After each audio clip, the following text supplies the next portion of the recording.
She was hanging beneath a failing bridge over a roaring gorge, blood running down her palm, shouting orders at men twice her size, and the most powerful rancher in Granite Ridge told the crowd he felt sorry for any man fool enough to marry her. She heard every word. She didn't flinch. She finished saving those families, walked to him, pressed the broken cable into his hands, and said she'd never asked a man to live with her and didn't intend to start. If you've ever been dismissed by someone who later had to depend on you, stay until the very end of this story. Subscribe to our channel so you never miss what comes next, and drop a comment telling me what city you're watching from. I want to see how far this story travels. The summer of 1887 came to Granite Ridge like a punishment. The grass along the lower cattle trails had gone yellow by the second week of July, and the mountain streams that fed the basin were running thin and brown between their rocks. Dust hung over every road.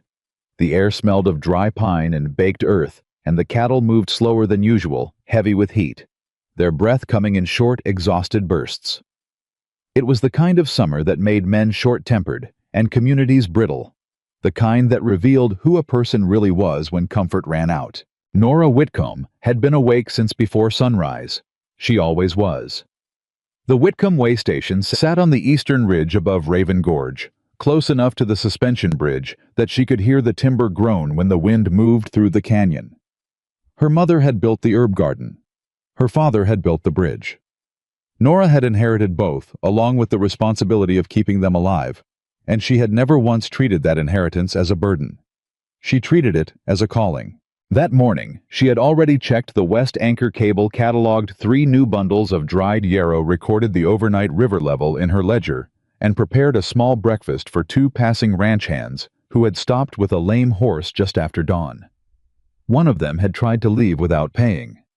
She had handed his hat back to him and told him the meal cost 20 cents, or 2 hours of honest labor, and he could decide which.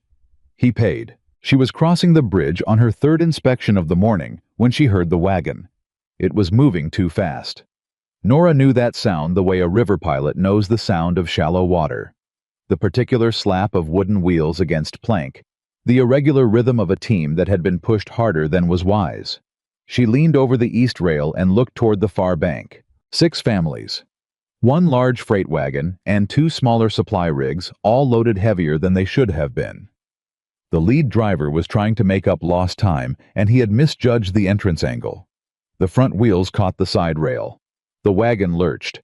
The entire rig shuddered sideways, and before anyone on the bank could shout a warning, the right rear wheel broke through the outer plank and hung suspended over 140 feet of open air above the Raven River. The screaming started. Children. Women. The high, terrible sound of draft animals trying to find purchase on a surface that would not hold. Nora was already moving. She did not stop to think. She did not go back to the way station for help or look toward the road for a man to take charge. She grabbed the heavy rope coil from the bridge maintenance hook, looped it twice around her waist, knotted it to the center cable anchor, with the precision of someone who had done it in darkness and in rain and in fear before this morning, and she went over the side. The timber was hot from the morning sun and rough against her hands. The river sound below her was enormous. She moved along the understructure with her legs hooked over the lower crossbeam, working, hand over hand, toward the damaged section, reading the stress points, the way another woman might read a letter, quickly, completely understanding every word. "The right support brace is sheared," she shouted up to the men frozen on the deck above her. "Nobody moves that wagon until I tell you. Hear me, nobody." 3 men were staring down at her through the gaps in the planks. "Ma'am, you need to come back up and let us." "What you need to do," Nora said without pausing in her movement, "is find me 2 of the longest ropes on that second supply rig and drop them down through the 3rd gap from the east rail. Right now. Not in a moment. Now." The men moved. She heard the horses before she saw the dust. A rider coming hard from the mountain. Then several more behind him, the sound of a cattle crew pushing toward the basin crossing. They pulled up short at the near bank, and she could hear the commotion above her voices, boots on the planks, the shifting weight of new arrivals settling onto the bridge deck. What in the... A deep voice. Not familiar yet, but carrying the particular authority of a man who was not accustomed to arriving second. "Who is that under there?" That's Nora Whitcomb, one of the trapped wagon drivers said. She maintains the bridge. A pause that lasted exactly long enough to carry meaning. Then, is she the only one doing anything about this? Nobody answered him. Nora had reached the damaged brace. The right support had not sheared completely. It had torqued under uneven load, which was better. Which meant if she could redistribute the tension before the cable system compensated by pulling in the wrong direction, she might be able to brace it from below long enough to move the wagon back. She needed a second anchor point on the near side. She needed the ropes she'd asked for. And she needed someone on the deck above her who could follow exact instructions without adding his own judgment. "You," she called up. "The man who just arrived. Are you still up there?" "I'm here." "What's your name?" Another pause. Shorter this time. "Silas Mercer." She knew the name. Everyone in the Granite Ridge Basin knew the name. Eagle's Rest Ranch, 700 head, the Mountain Cattle Run. A serious man. Serious men were usually either useful or an obstruction, and the difference showed inside the first 60 seconds. "Mr. Mercer, I need you to take the rope that just came down on your left side and run it from the near bank anchor post to the second ring bolt on the west deck rail. Can you see the ring bolt?" "I see it."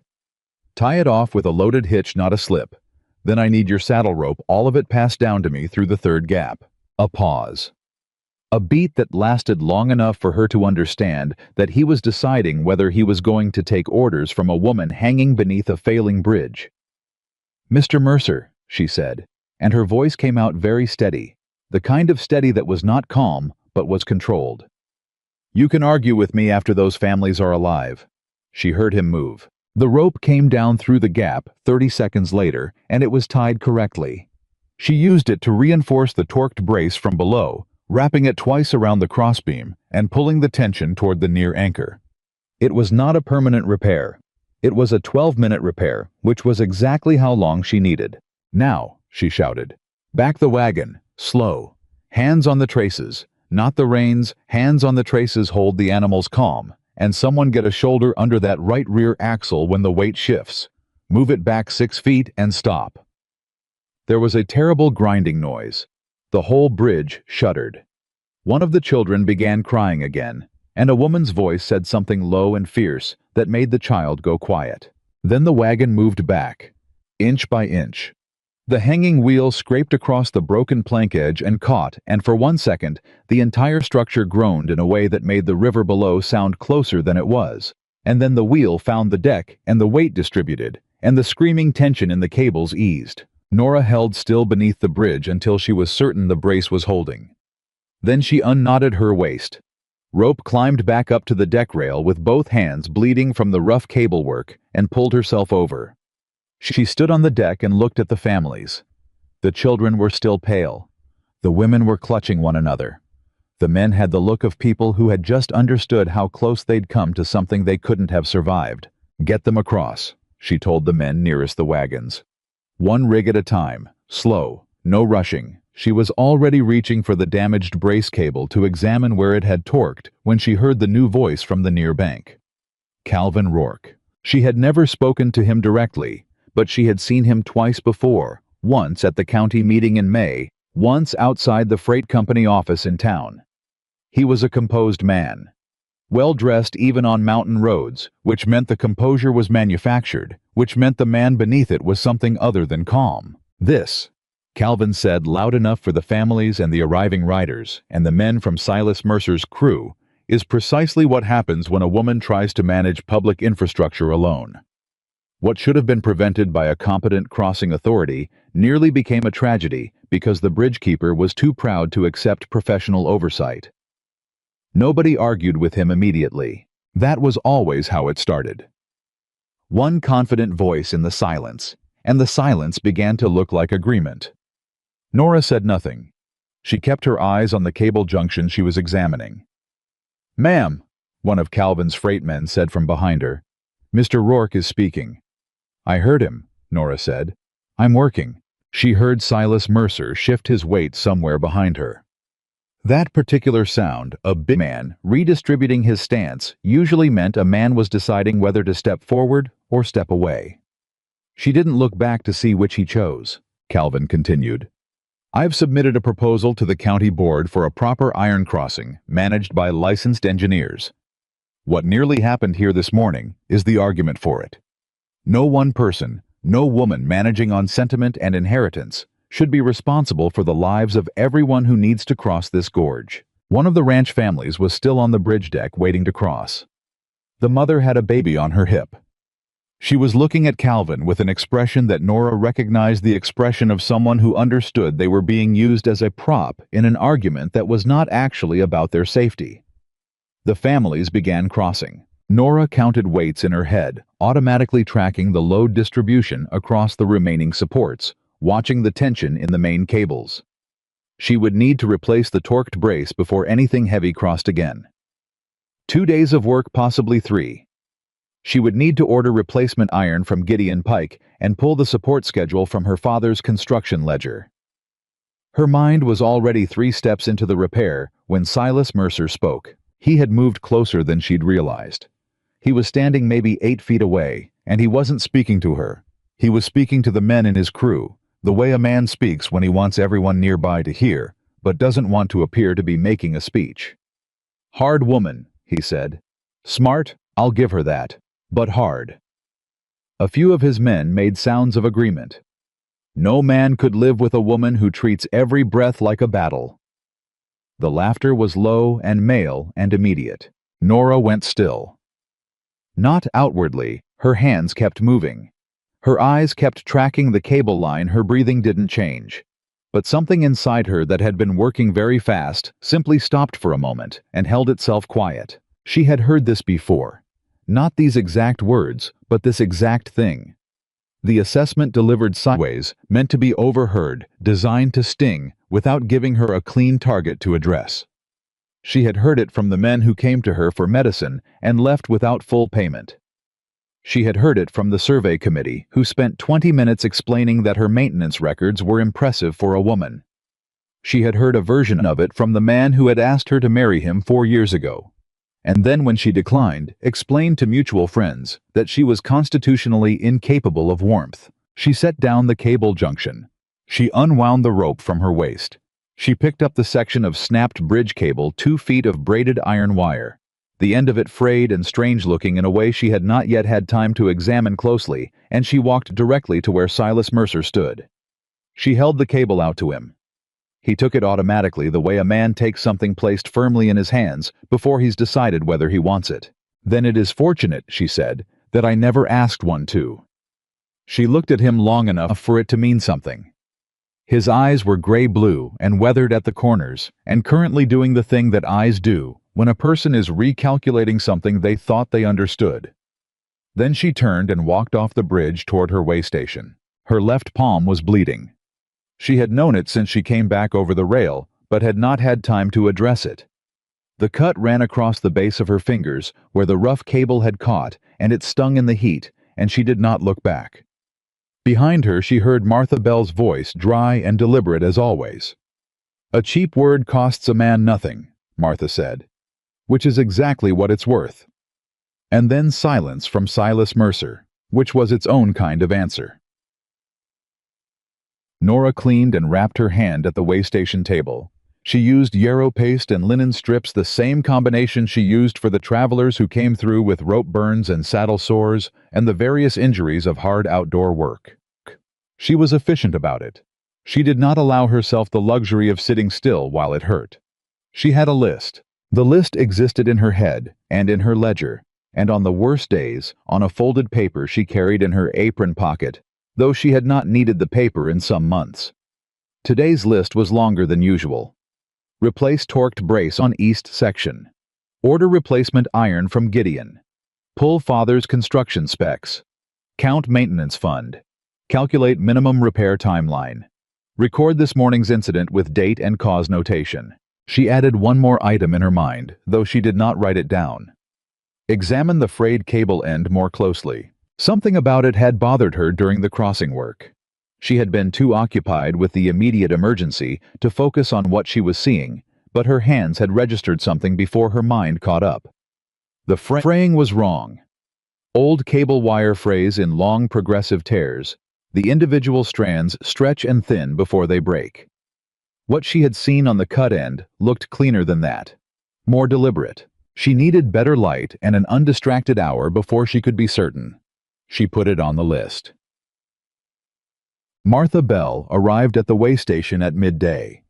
Martha ran the boarding house on the main road through Granite Ridge, and had been doing so for 11 years, since her husband had died of a fever and left her with a building, a mortgage, and a complete absence of self-pity.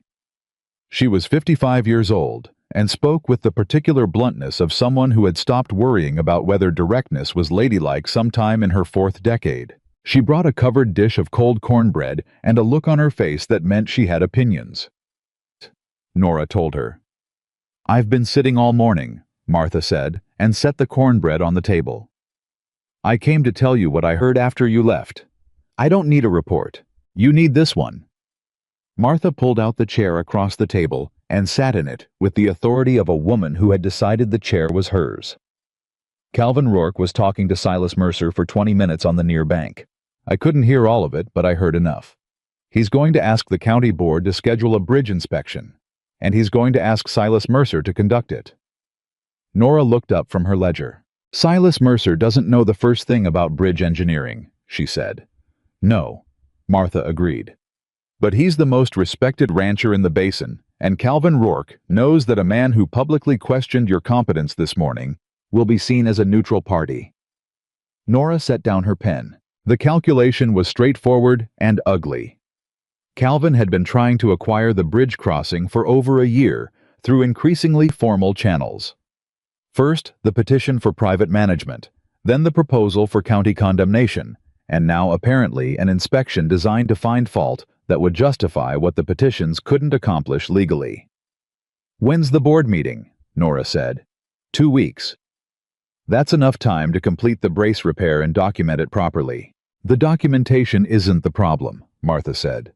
"The problem is that Calvin has money and you have ledgers, and in this county, the man with the money usually gets to define what counts as evidence." "Not always," Nora said. Martha looked at her for a moment. "No," she said. "Not always. I've seen you do things people said couldn't be done before. I've been doing them since I was 12 years old." "I know that." Martha paused. "Silas Mercer doesn't." Nora picked up her pen again. "Silas Mercer's opinion of me is not a factor I have time for today." Martha didn't argue with that. She watched Nora write for a moment and then said quietly, "He did tie the rope correctly, the loaded hitch." Nora didn't look up. "I noticed." She did not see Silas Mercer for the rest of that day. She heard through the thin grapevine that connected every settlement in the basin that he had ridden into Granite Ridge proper, that he had spoken with Calvin Rourke at the freight company office, and that he had not signed anything. She did not know what that meant. It could mean he was undecided. It could mean he was negotiating better terms. It could mean he was a man who preferred to think before committing, which was either a virtue or a delay, depending on what he eventually decided. She focused on what she could control. That evening, after the last of the light had moved down off the ridge and the gorge filled with shadow, she took her father's old oil lantern to the bridge and examined the frayed cable end. She sat cross-legged on the deck and held the cable up to the light and turned it slowly. Her father had taught her everything she knew about the bridge construction. He had explained this difference between natural wear and structural failure, had shown her how the iron braids deteriorated from the outside in when exposed to weather and weight over years, had made her touch the cable at different points and learn the texture of healthy metal against the texture of stressed metal. She looked at the end of the snapped cable for a long time. Then she set it down in her lap and sat still in the lantern light with the river sound below her and the night wind beginning to move through the canyon. Several strands had been cut. Not all of them enough had broken naturally under the stress that if you weren't looking for it, you might miss the deliberate damage underneath. But she was looking for it, and she could see the clean straight edges where something sharp had gone through the iron. A cold chisel, probably. The kind any rancher or freight worker would have in a standard toolkit. Someone had weakened the cable intentionally. Not enough to make it fail immediately. Enough to ensure it would fail under load at a predictable point in the crossing, when it would be too late for anyone on the bridge to stop what was coming. Nora sat with that knowledge for several minutes. She thought about the wagon, the children, the mother with the pale set expression of someone holding herself together through pure will. She thought about Calvin Rourke, composed on the near bank, already making his speech before the last family had crossed to safety. She thought about 6 strands of cable wire with clean-cut ends and a lot of money behind whoever had given the order. Then she picked up the cable, blew out the lantern, and walked back toward the way station in the dark. She had a ride to make before morning.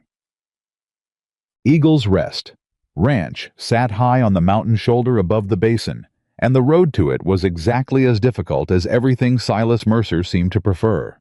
Steep, rocky, exposed to the night wind, lit by nothing but a thin crescent moon, and the kind of stars that only appear in high-altitude summer darkness. Nora rode it in less than an hour. She knew these mountain trails the way she knew the bridge, not from maps, but from years of moving through them in all conditions, reading the ground under her horse's feet, tracking the path by memory and instinct. The ranch house was still lit when she arrived. She did not knock politely. She dismounted, tied her horse to the post, walked to the door, and knocked the way a person knocks when they have something urgent to say, and have already decided they are going to say it. The door opened. Silas Mercer was still dressed. He had a coffee cup in one hand, and the expression of a man who had expected at this hour to be left alone with whatever he was thinking. He looked at Nora. He looked at the section of cable in her hand. He did not say anything. She walked past him into the room without being invited. She set the cable on his table. In the lamplight, the clean-cut cable ends were impossible to miss. "Your cattle need my bridge," she said. "You know that, or you wouldn't be considering Calvin Rourke's offer at all, because the only thing his toll road gives you is a 4-day detour through country that's drying out faster than this basin." Silas looked at the cable. His face did something complicated and then settled back into stillness. "Someone tried to kill 6 families to force the closure," Nora said. "Decide right now whether you came to this ridge to inspect my work or finish theirs." The lamp burned between them. He reached out and picked up the cable.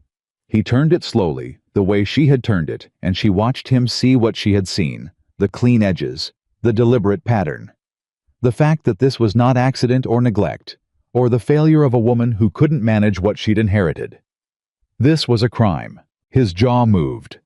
His eyes came up and met hers, and for the first time since the bridge that morning, she saw something in them that was not dismissal or calculation, or the ordinary male assumption that he already knew what he needed to know about her. "How long would it take you to be certain," he said, "about the cut?" "I'm certain now," she said.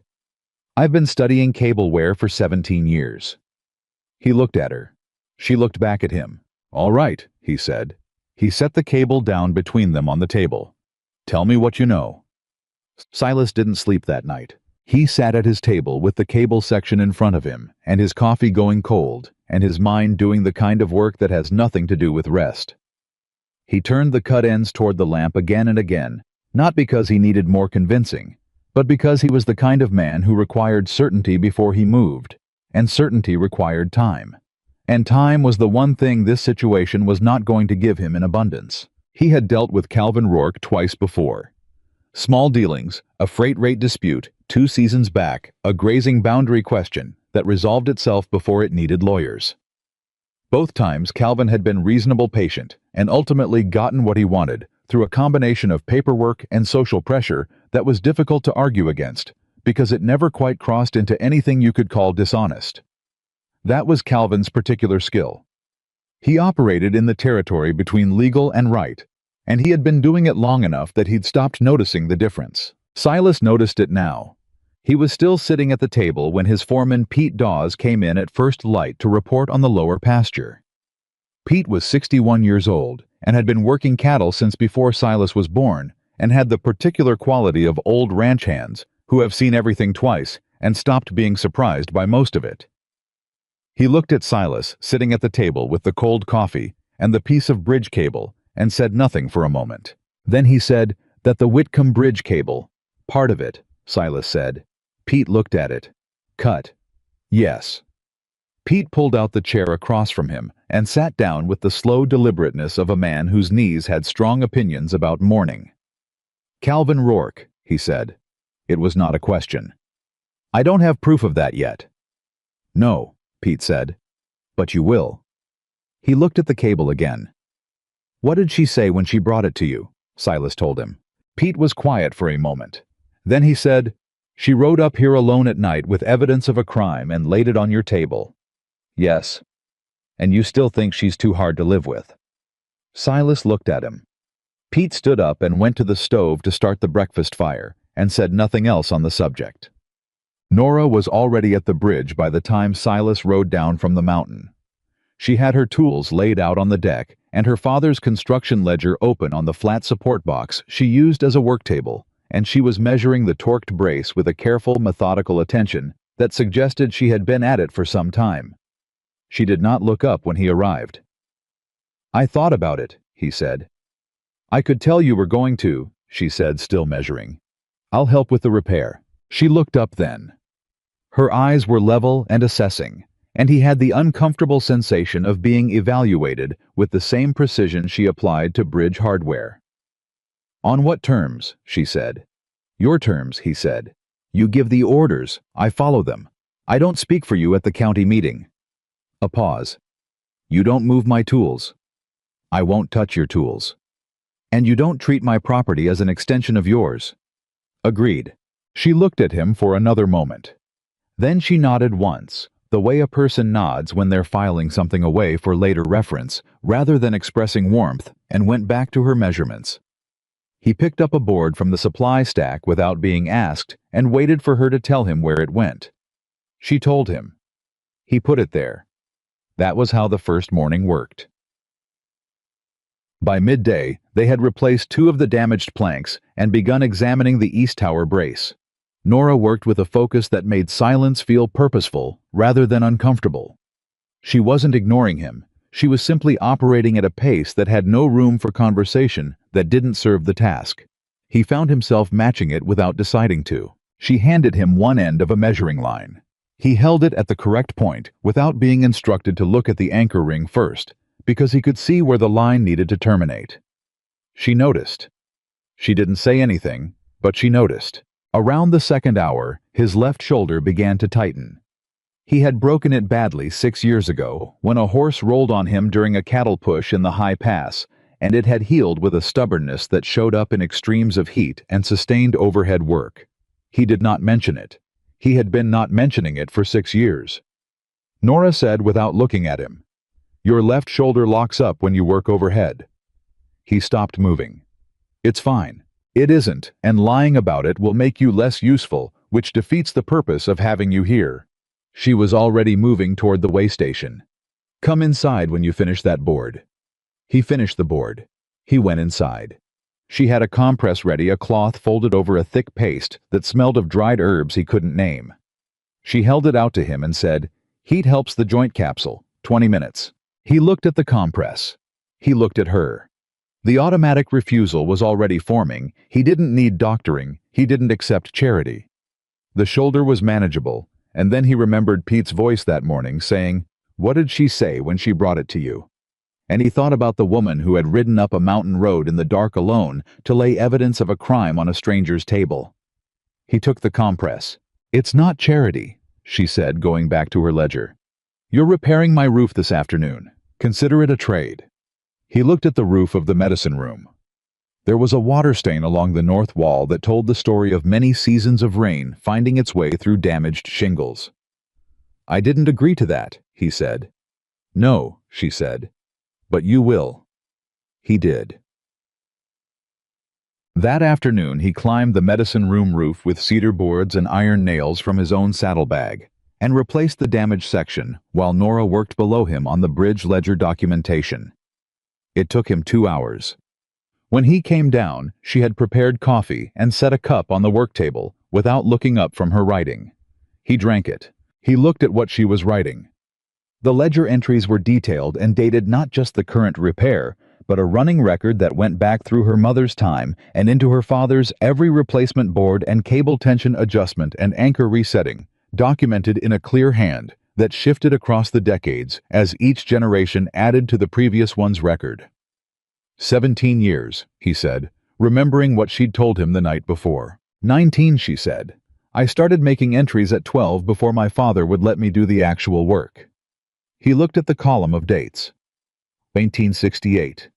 1869. Every year accounted for every major repair recorded, every measurement confirmed. It was the kind of evidence that didn't announce itself as evidence. It just sat there being true. Calvin's going to claim the bridge is financially unsustainable, he said. I know. He has a paid engineer who'll testify it's structurally compromised. I know that too. What do you have? She turned another page in the ledger without haste. 19 years of proof that he's wrong. He looked at the ledger again, then at her. She was writing with her injured hand, the wrapped linen moving across the page without apparent accommodation for the cut underneath. He had the brief, unwanted thought that most people he knew would have found a reason to rest a cut hand. He set it aside. Deputy Aaron Cole, he said. You think he'll investigate the freight shed? Nora set down her pen. He'll want to, she said. He became a deputy because he believed in something.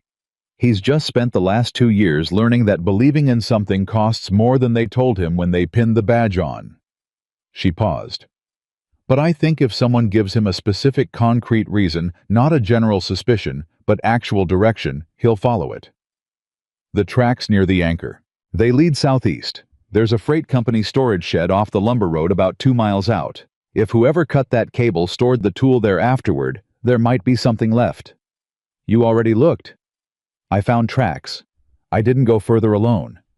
She picked up her pen again. I wasn't going to give Calvin Rourke the opportunity to claim I was tampering with evidence.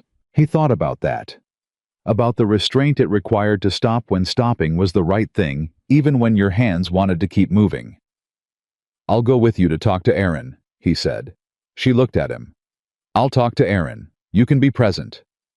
The distinction mattered to her. He nodded.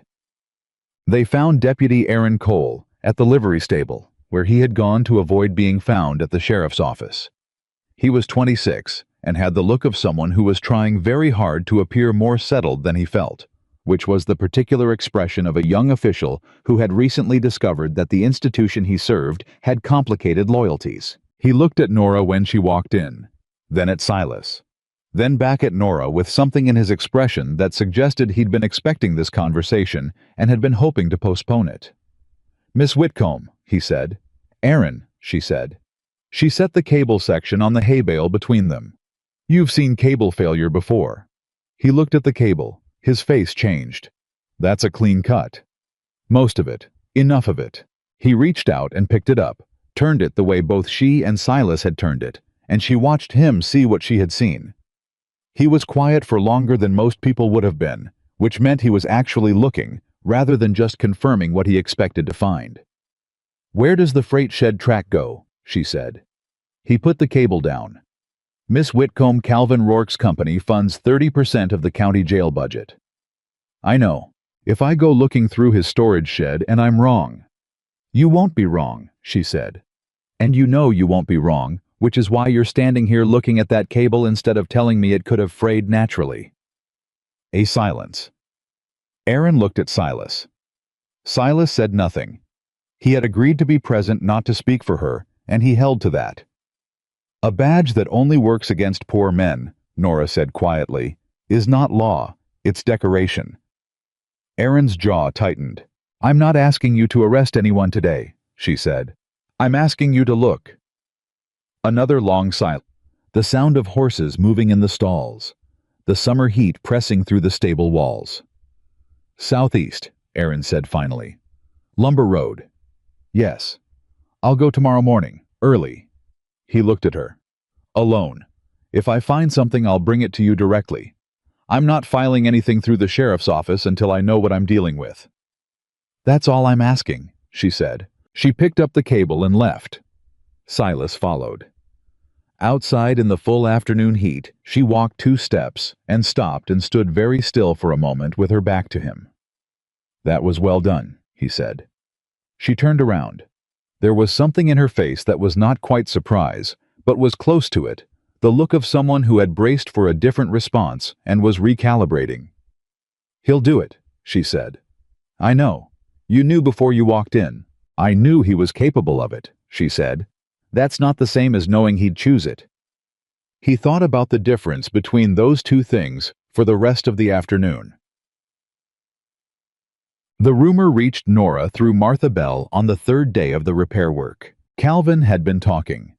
Specifically, Calvin had been talking at the Granite Ridge feed store, at the barbershop, at the cattle broker's office on the main road, and at least twice at the boarding house dining room, which meant he knew Martha would hear it and had calculated that it didn't matter whether she did. The story was consistent and smoothly delivered, the way only prepared stories are.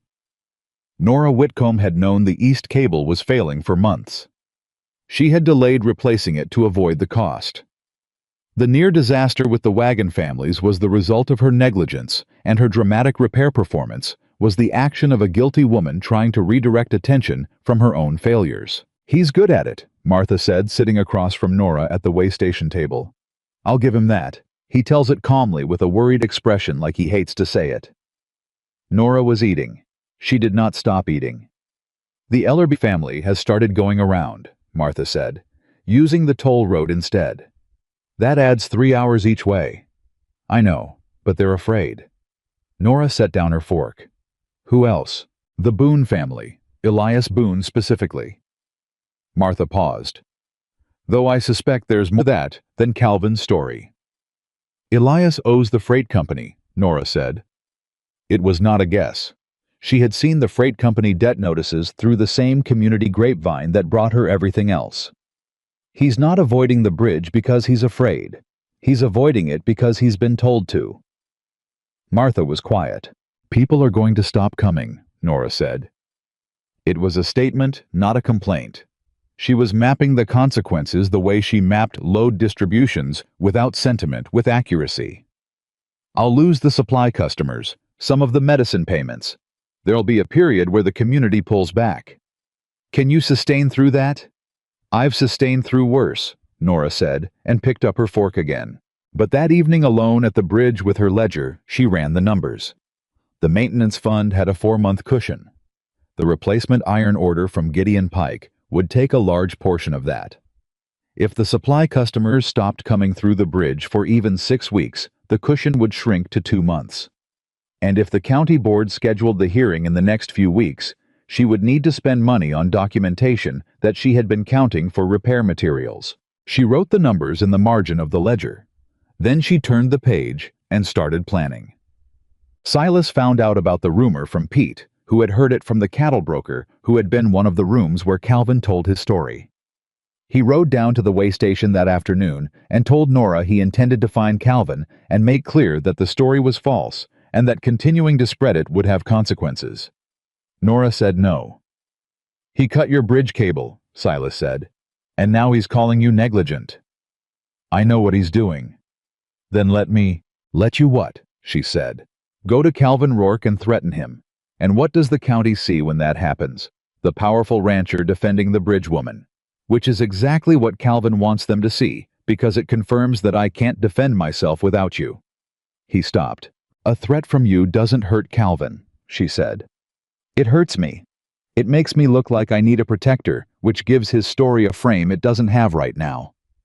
She was looking at him steadily, not with anger, but with the patience of someone who had thought this through already and was waiting for him to catch up. "The only thing that defeats Calvin's version is mine, and mine has to stand on its own." He wanted to argue. The impulse was strong and immediate. Do something, apply force, make the problem stop. He recognized the impulse. He had been acting on it his entire adult life. He did not act on it. "What do you need from me?" he said. She looked at him for a moment, and he had the sensation again of being assessed. "Keep working on the bridge," she said. "Let people see you working on it, not defending it, working on it. The difference matters." He went back to work. Chapter 4 nights into the repair, Nora woke to the sound of movement near the bridge tower. She was out of bed and at the door with her lantern before the sound repeated itself, and she stood in the doorway for a long moment, listening to the gorge wind and the river, and the particular quality of silence that is not empty but occupied. She crossed to the bridge. 3 men were there, ranch hands by their gear, not freight company workers. Someone had been careful about that, and they were positioned at intervals along the east rail, in the way that looks casual until you notice that every angle of approach is covered. She stood at the bridge entrance and said, "Whose men are you?" The nearest one touched his hat brim. "Mr. Mercer sent us, ma'am, to watch the bridge at night." She stood very still. Then she turned around and walked to Eagle's Rest. She did not take the slow route. Silas heard her coming. He was already standing in the doorway when she arrived, which meant some part of him had known this was going to happen. "Get them off my bridge," she said. "Someone already cut your cable once. Get them off, Nora." He said her name for the first time without the formal address, and it landed with more weight than he'd intended. "Someone already tried to kill people on that bridge. I'm not going to stand at Eagle's Rest knowing you're down there alone and—" "You turned my home into your outpost," she said, "without asking me, without telling me. You put armed men on my property and made a decision about my safety that you didn't think I deserved to make for myself. I was trying to keep you alive. You were trying to manage your fear by taking control of my land." Her voice was precise and not raised. That was worse somehow than if she'd shouted. "You don't protect a woman by taking command of everything she owns, Silas. You protect her by being someone she can trust to ask first." He opened his mouth. She spoke before he could. "Stand beside me. Do not stand over me." He stood there. She waited. "Get them off the property," she said again, and this time it was quieter, which was not softer. He called Pete and sent the men back to Eagle's Rest. Nora left without another word. I didn't sleep that second night either. He sat with his coffee and thought about his father. The old man had taken over every decision in the house when his mother got sick. The finances, the meals, the visitors, the medicine schedule, all of it transferred from her hands to his, under the explanation that it was easier this way, that she needed to rest, that he was doing it for her. And his mother had let it happen because she was exhausted and in pain, and because fighting the help felt ungrateful. By the time she recovered, she had stopped asking to be part of her own life. His father had never understood what he'd done. He had genuinely believed he was protecting her. He had genuinely believed protection looked like taking charge. Silas had watched his mother become quieter every year after that. More polite, less herself. And he had been 18, and then 20, and then 25. And he had not had the language to name what he was watching until he was sitting in the dark on his own ranch 30 years later, with a cut bridge cable on the table and a woman's exact words in his ears. "Stand beside me. Do not stand over me." He rode down to the way station at first light. Nora was at the bridge with her tools. He stopped a few feet away. "I confused fear with authority," he said. "I've done it before without knowing what to call it. I know what to call it now." He paused. "I'm not going to do it again." She looked at him. The gorge wind moved between them. "All right," she said. Not warm, not forgiving in the demonstrative sense. Just all right. A door opening a fraction of an inch further than it had been. He picked up the board she needed and waited for her to tell him where. Chatag. It was a quiet evening on the 6th day, the kind that arrives after a long stretch of hard work when the body finally stops expecting another emergency, that Nora sat on the bridge rail with her ledger, and Silas sat on the deck boards nearby with his back against the tower post, and neither of them found anything they urgently needed to say. After a while she said, "You asked Pete to make sure no one bothered me on the road at night." He hadn't known she knew that. "Yes, that's different," she said. "I know." A pause. The river below. The heat still present in the air even as the sun went down. "Why aren't you married?" she said. It came out as a practical question, not a personal one, which was, he was beginning to understand her way. "I decided it made a man careless," he said. "After my brother died." He told her about Daniel. The business partner. The money. The decision Daniel had made because he trusted someone he shouldn't have and didn't ask enough questions. I decided attachment was the thing that got him killed. She was quiet for a moment.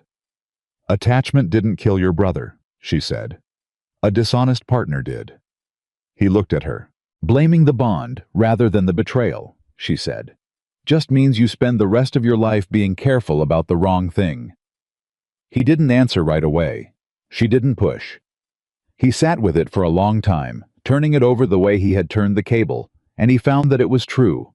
In the same way the cable cut was true undeniably once you were actually looking. Why haven't you married? He said. I was engaged, she said. 4 years ago. He wanted me to sell the way station and move east. You said no. I said no. She looked at the bridge rail. He told people I loved the bridge more than I could ever love a husband. Did you? She considered this with the same seriousness she brought to everything. I think what he meant was that I wouldn't become smaller to fit his idea of a wife. He called that coldness. I called it clarity about what I was willing to give up. She paused. The answer was not this. He looked at the bridge. At the repaired brace, the new planks, the cable system they had tested and logged and verified over 6 days of shared practical work. He was a fool, Silas said. She looked at him, and for one brief moment, something crossed her face that was not quite amusement, but it was related to it. Then she went back to her ledger. The injured ranch hand arrived at the gorge crossing on the 8th night. His name was Clem, 19 years old, from the Hartley operation 2 miles northeast, and his horse had thrown him on the rocky descent above the south pasture. He had ridden the rest of the way with a leg bent at a wrong angle, the kind of wrong that Nora identified immediately as a fracture when she saw him slumped in the saddle at the near bank. He needs Dr. Fielding, she said. Silas was already there. He had heard the rider from the Eagle's Rest Road and come down out of instinct. Fielding's across the gorge, Pete said from behind them. Townside. Then we cross, Nora said. Pete said, there's a closure from Calvin's men on the toll road. They're collecting an unpaid freight fee from the Hartley operation. Nobody gets through until Hartley pays. Nora looked at Pete, then at Clem, who had gone the color of old linen. We cross on my bridge, she said. At night. I know this bridge at night better than most men know it in daylight. She organized it in 4 minutes. She told Silas where to position himself to steady Clem's horse, told Pete which lamp to carry, and where told the 2 Hartley riders what pace to maintain and where not to let their horses accelerate. Then she led them across. It took 43 minutes. She counted the steps by feel, reading the bridge the way she read it in her sleep.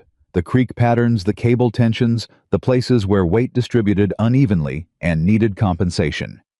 She talked them through every adjustment. Silas carried Clem for the last section, when the horse balked at the center span, and he moved with the careful, measured weight of a man who understood that rushing was the wrong option.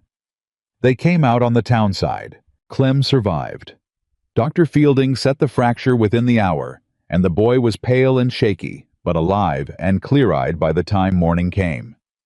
2 of the Hartley riders who had watched the entire crossing started talking on the way back. Silas heard them. Heard the way the story was already reorganizing itself in their telling the bridge, becoming something different than what Calvin's rumor had made it. He said nothing. He let them talk.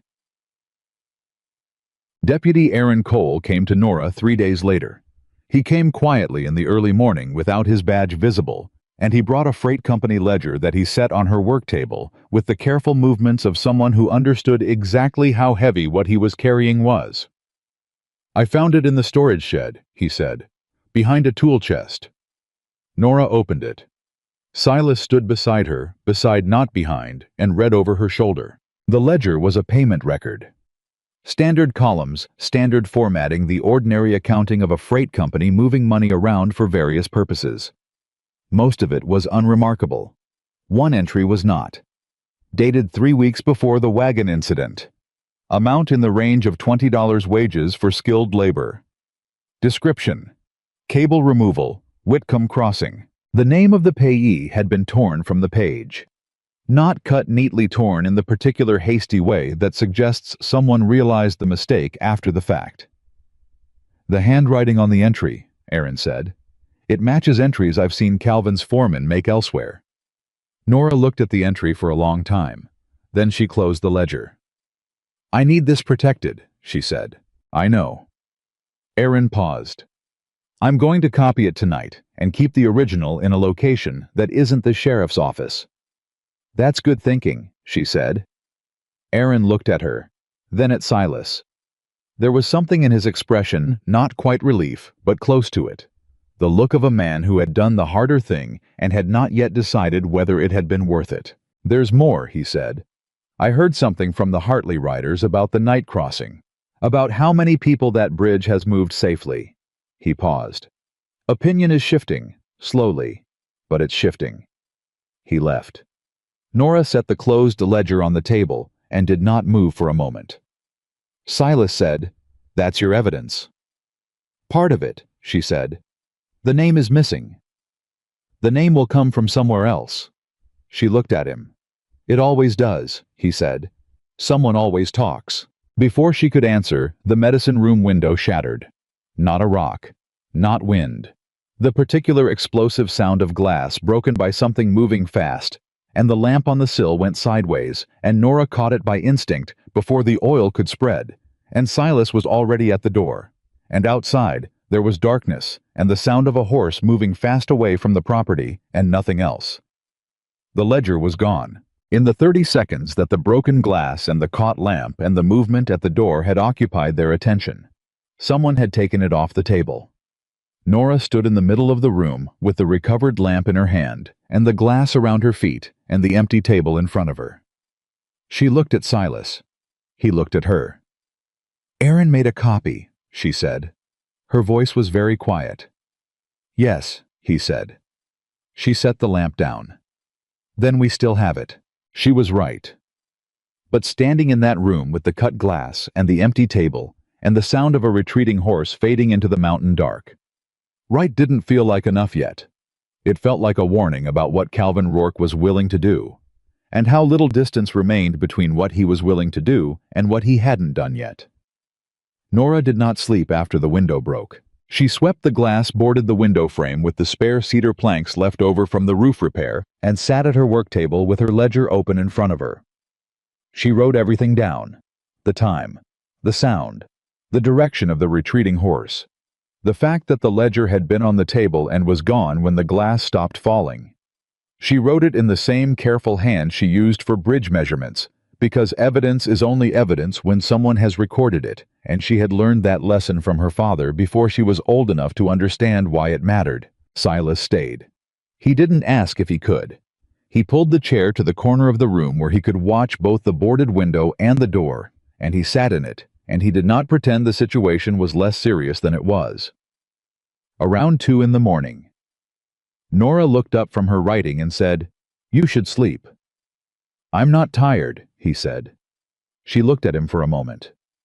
"Neither am I." She went back to her ledger. "But I appreciate that you stayed." He didn't answer. But something in the room shifted slightly, the way a cable tension shifts when you add a counterweight on the correct side, not dramatically, but measurably. They sat together in the lamplight until morning came. Aaron Cole arrived at the way station 3 hours after sunrise, with the copied ledger entry folded inside his vest pocket, and a look on his face that said he had not slept either and was not going to mention it. He laid the copy on this table. Clean handwriting. Every column reproduced exactly, including the torn name gap and the date. "I also found something else," he said. "At the shed, behind the ledger." He set a cold chisel on the table beside the paper. "There's a particular marking on the handle. A stamp. I've seen that stamp before." Nora picked up the chisel. She turned it over. On the base of the wooden handle, burned in with a branding iron, were 2 initials and a number. "BF7, she read. "She. Boyd Ferris," Aaron said. "He's Calvin's chief foreman. The 7 is the number of the tool set he was issued when Rourke hired the freight crew last spring. I matched it to the company inventory list." The room was quiet for a moment. "That's the man who cut the cable," Silas said. "I believe so," Aaron said. But believing it and proving it in front of the county board aren't the same thing. No, Nora said. But it's a name. And a name means someone can testify, or someone can be confronted, or someone can make a mistake when they think the thing is buried. She set the chisel down. Who else knows you have this? Nobody. Keep it that way, she said. For now. Aaron nodded. He was about to leave when he stopped in the doorway and turned back. The board meeting, he said. Calvin has moved to petition for emergency condemnation, not just a standard inspection. He filed 2 days ago. The hearing is in 5 days. 5 days. Nora did not visibly react. She said, "Thank you, Aaron," in the same tone she used when she said thank you for anything practical, and Aaron left. Silas looked at her. 5 days, he said. I heard him. Nora, I'm thinking, she said. And she was. He could see it in the particular stillness she got when her mind was working fast, the way everything external went quiet, while everything internal accelerated. He had seen it on the bridge when she was calculating load distributions. He was beginning to recognize it as the thing she did instead of panicking. After a full minute, she said, "Gideon Pike. I need to talk to Gideon today." Gideon Pike's blacksmith shop sat on the edge of Granite Ridge proper, and it smelled of hot iron and old coal and the particular metallic sharpness of serious work done seriously over a long time.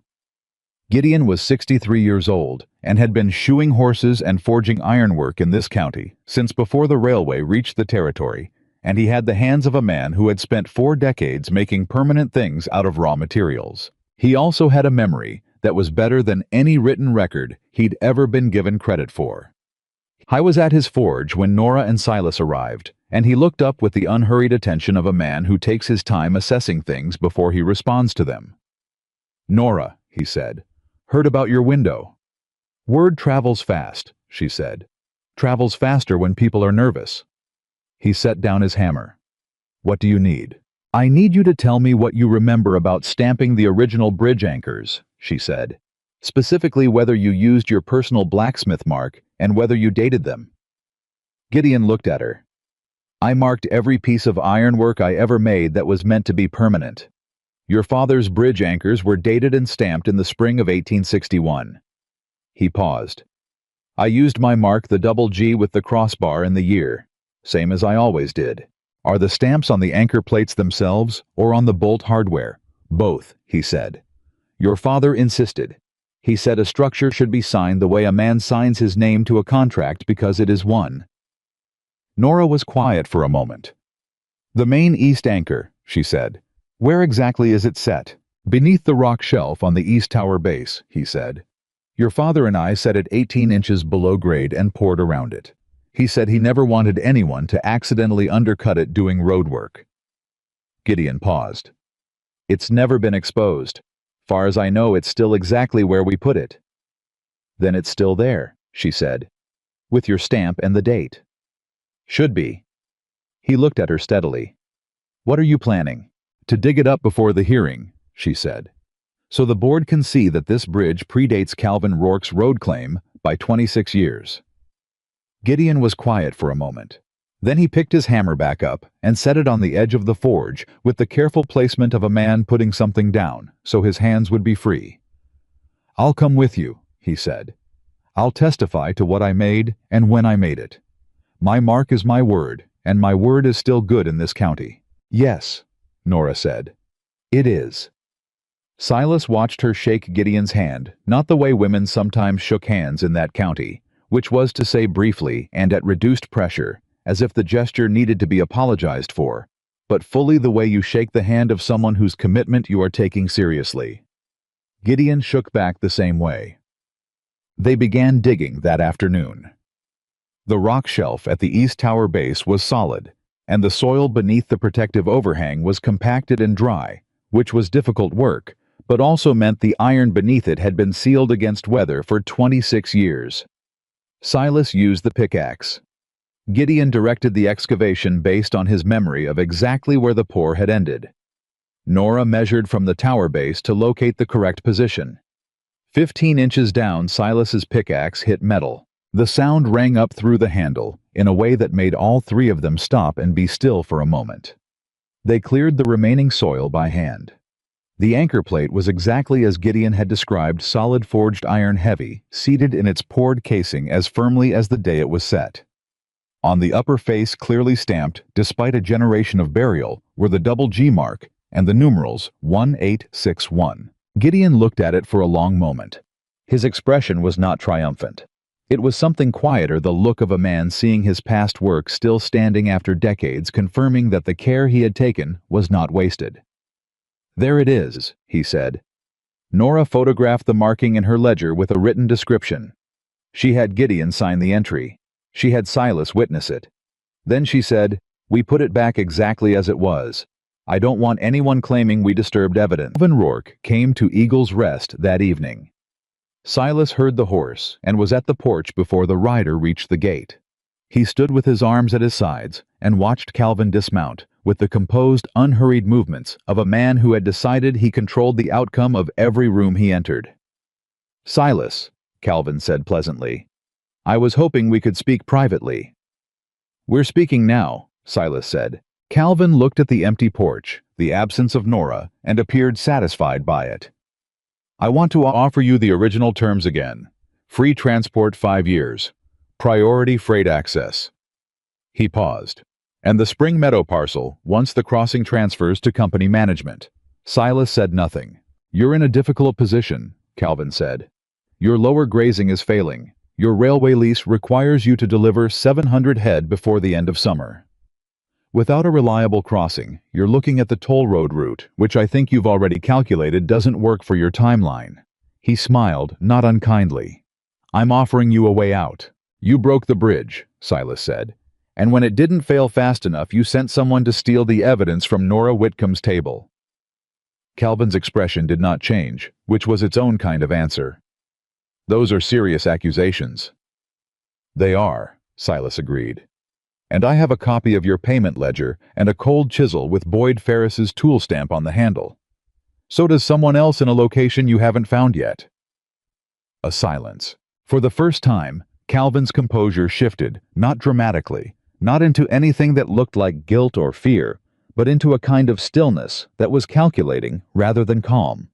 He was reassessing. Silas could see it. "You'd risk Eagle's Rest," Calvin said. "For her." "I'm not risking it for her," Silas said. "I'm protecting it from you. There's a difference." Calvin stood for another moment. Then he said, "You're making a mistake." "Probably," Silas said. "I've made them before. I know what they feel like. This isn't one of them." He held the gate. "Good night, Mr. Rourke." Calvin left. Silas stood on the porch and watched him go, and felt something settle in his chest that he didn't have a clean word for. Not righteousness, not courage. Something more ordinary and more solid than either of those things, the feeling of having done the right thing at the cost it actually cost, without pretending the cost wasn't real. His railway contract was likely gone. Eagle's Rest would survive, but it would be difficult. He went inside and didn't lose sleep over it. The next morning brought the news that Elias Boone had disappeared. Martha Bell came to the way station at first light, with the information delivered in her direct, unsentimental way. Elias had not been at his ranch the previous evening. His daughters had not seen him since midday, and his horse was gone. The rumor at the boarding house was that Calvin's men had visited the Boone Ranch the afternoon before and left with 2 of Elias's cattle as partial payment against his freight debt. One of the daughters had heard her father say quietly before he left that he had done a terrible thing and didn't know how to stop doing it. Nora sat with that for a moment. "He cut the cable," she said, not a question. Martha looked at her. "You knew." "I suspected. The tracks near the anchor there were 2 sets. One set from a freight company horse. One set from a quarter horse with a specific gait pattern. Elias Boone runs quarter horses." She paused. "Calvin threatened his ranch and gave him a way to pay the debt. Elias didn't know what was going to happen when the cable failed. He didn't know there would be a wagon on the bridge that soon." Martha was quiet. "He's not gone because he's protecting Calvin," Nora said. "He's gone because he's ashamed." "He was your witness," Martha said. "If he's left the county, then I'll prove the case without him," Nora said. But her voice was tighter than usual on the last word, and Martha heard it. 2 days before the hearing, the smoke came. It started high on the mountain above the timberline where a lightning strike in the night found the dead wood that 3 months of drought had prepared for it. By mid-morning, it was visible from the gorge. Not a distant haze, but a real column. Dark and moving with the wind direction, and the wind was pointing at southeast, which meant the toll road was going to be in its path inside of 6 hours. Nora read the smoke before most people had finished looking at it. She went to the bridge and stood for exactly 3 minutes, calculating what was coming. And by the time Silas arrived beside her, she had already made the decisions she needed to make. "The toll road will be impassable by mid-afternoon," she said. "The fire's moving fast on the dry timber. Every ranch family north and east of the ridge is going to need to come through this gorge." Silas looked at the smoke column. "The county posted a temporary closure order this morning. Calvin petitioned for it ahead of the hearing." "I know. If you breach the closure order, people will die if I don't," she said. "So I'm going to breach it." He looked at her. "The closure order says no commercial crossing," she said. "It says nothing about emergency evacuation because Calvin didn't anticipate needing it to say that, because he didn't anticipate a wildfire, because he doesn't actually understand this mountain the way I do."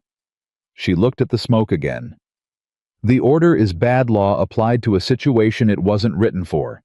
I'm going to note that in my bridge log, and then I'm going to tear down the closure notice and open the crossing. Calvin's going to use this against you at the hearing." "Calvin can try," she said.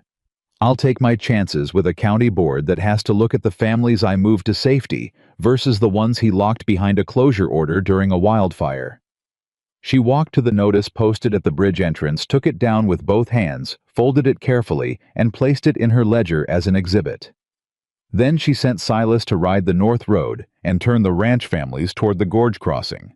Chaw! They came in waves. The first families arrived within the hour. 2 wagons, a supply cart, 14 head of cattle, and 6 horses.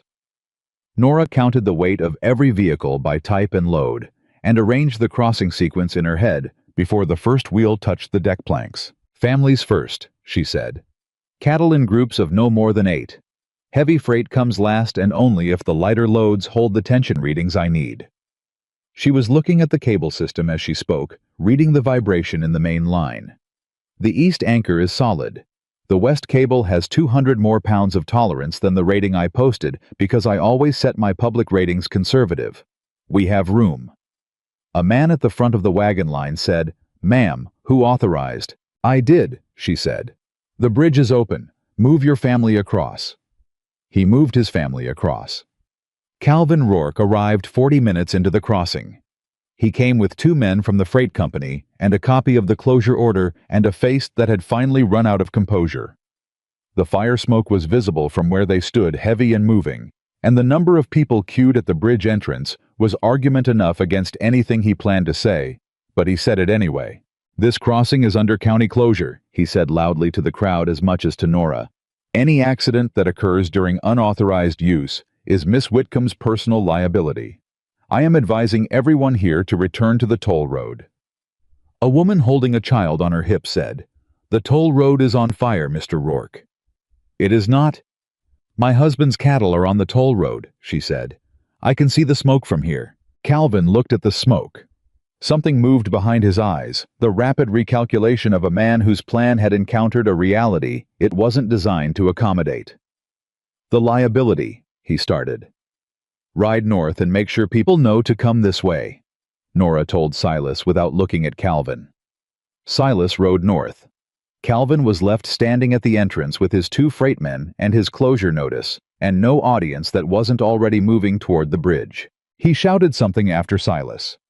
Silas did not turn around. The crossing took 4 hours.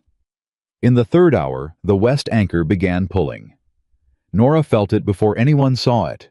The particular change in cable behavior, when an anchor point starts to lose its seating, a vibration that moved up through the hand line she kept against the main cable as a constant reference. She did not announce it to the crowd. She moved to the anchor position and crouched down and looked, and then called for Silas. He was beside her in 40 seconds. "The anchor plate is loose," she said quietly. "Someone worked at it recently. The disturbed soil is fresh. He looked. He saw it. Ferris. Before the fire started, before anyone knew we'd need the bridge today. She looked at the anchor. Calvin had someone loosen it before the hearing. If the closure order didn't work, the anchor failure would. Can you hold it? Not alone. She was already calculating. I need you to brace from below while I reset the plate from the top.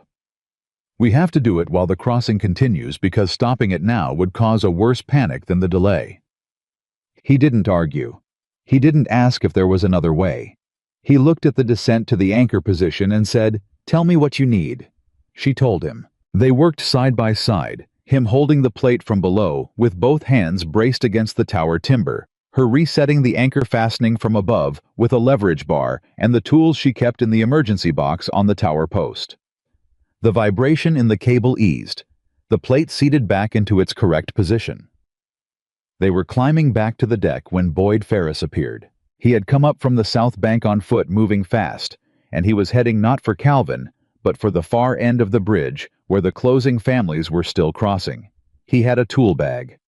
Nora saw the bag and understood instantly what was in it and where he was going. "Aaron," she said. Aaron Cole was already moving. He caught Ferris at the center span in front of 24 witnesses, ranchers' wives, children, and 3 men from Silas's crew who had come over on the last cattle group. He caught him by the arm and pulled the tool bag from his hand and opened it in full view of everyone on the bridge. Cold chisels. A length of new-cut cable. The same initials burned into the handles. Ferris said, You were just arrested," Aaron said. His voice had changed.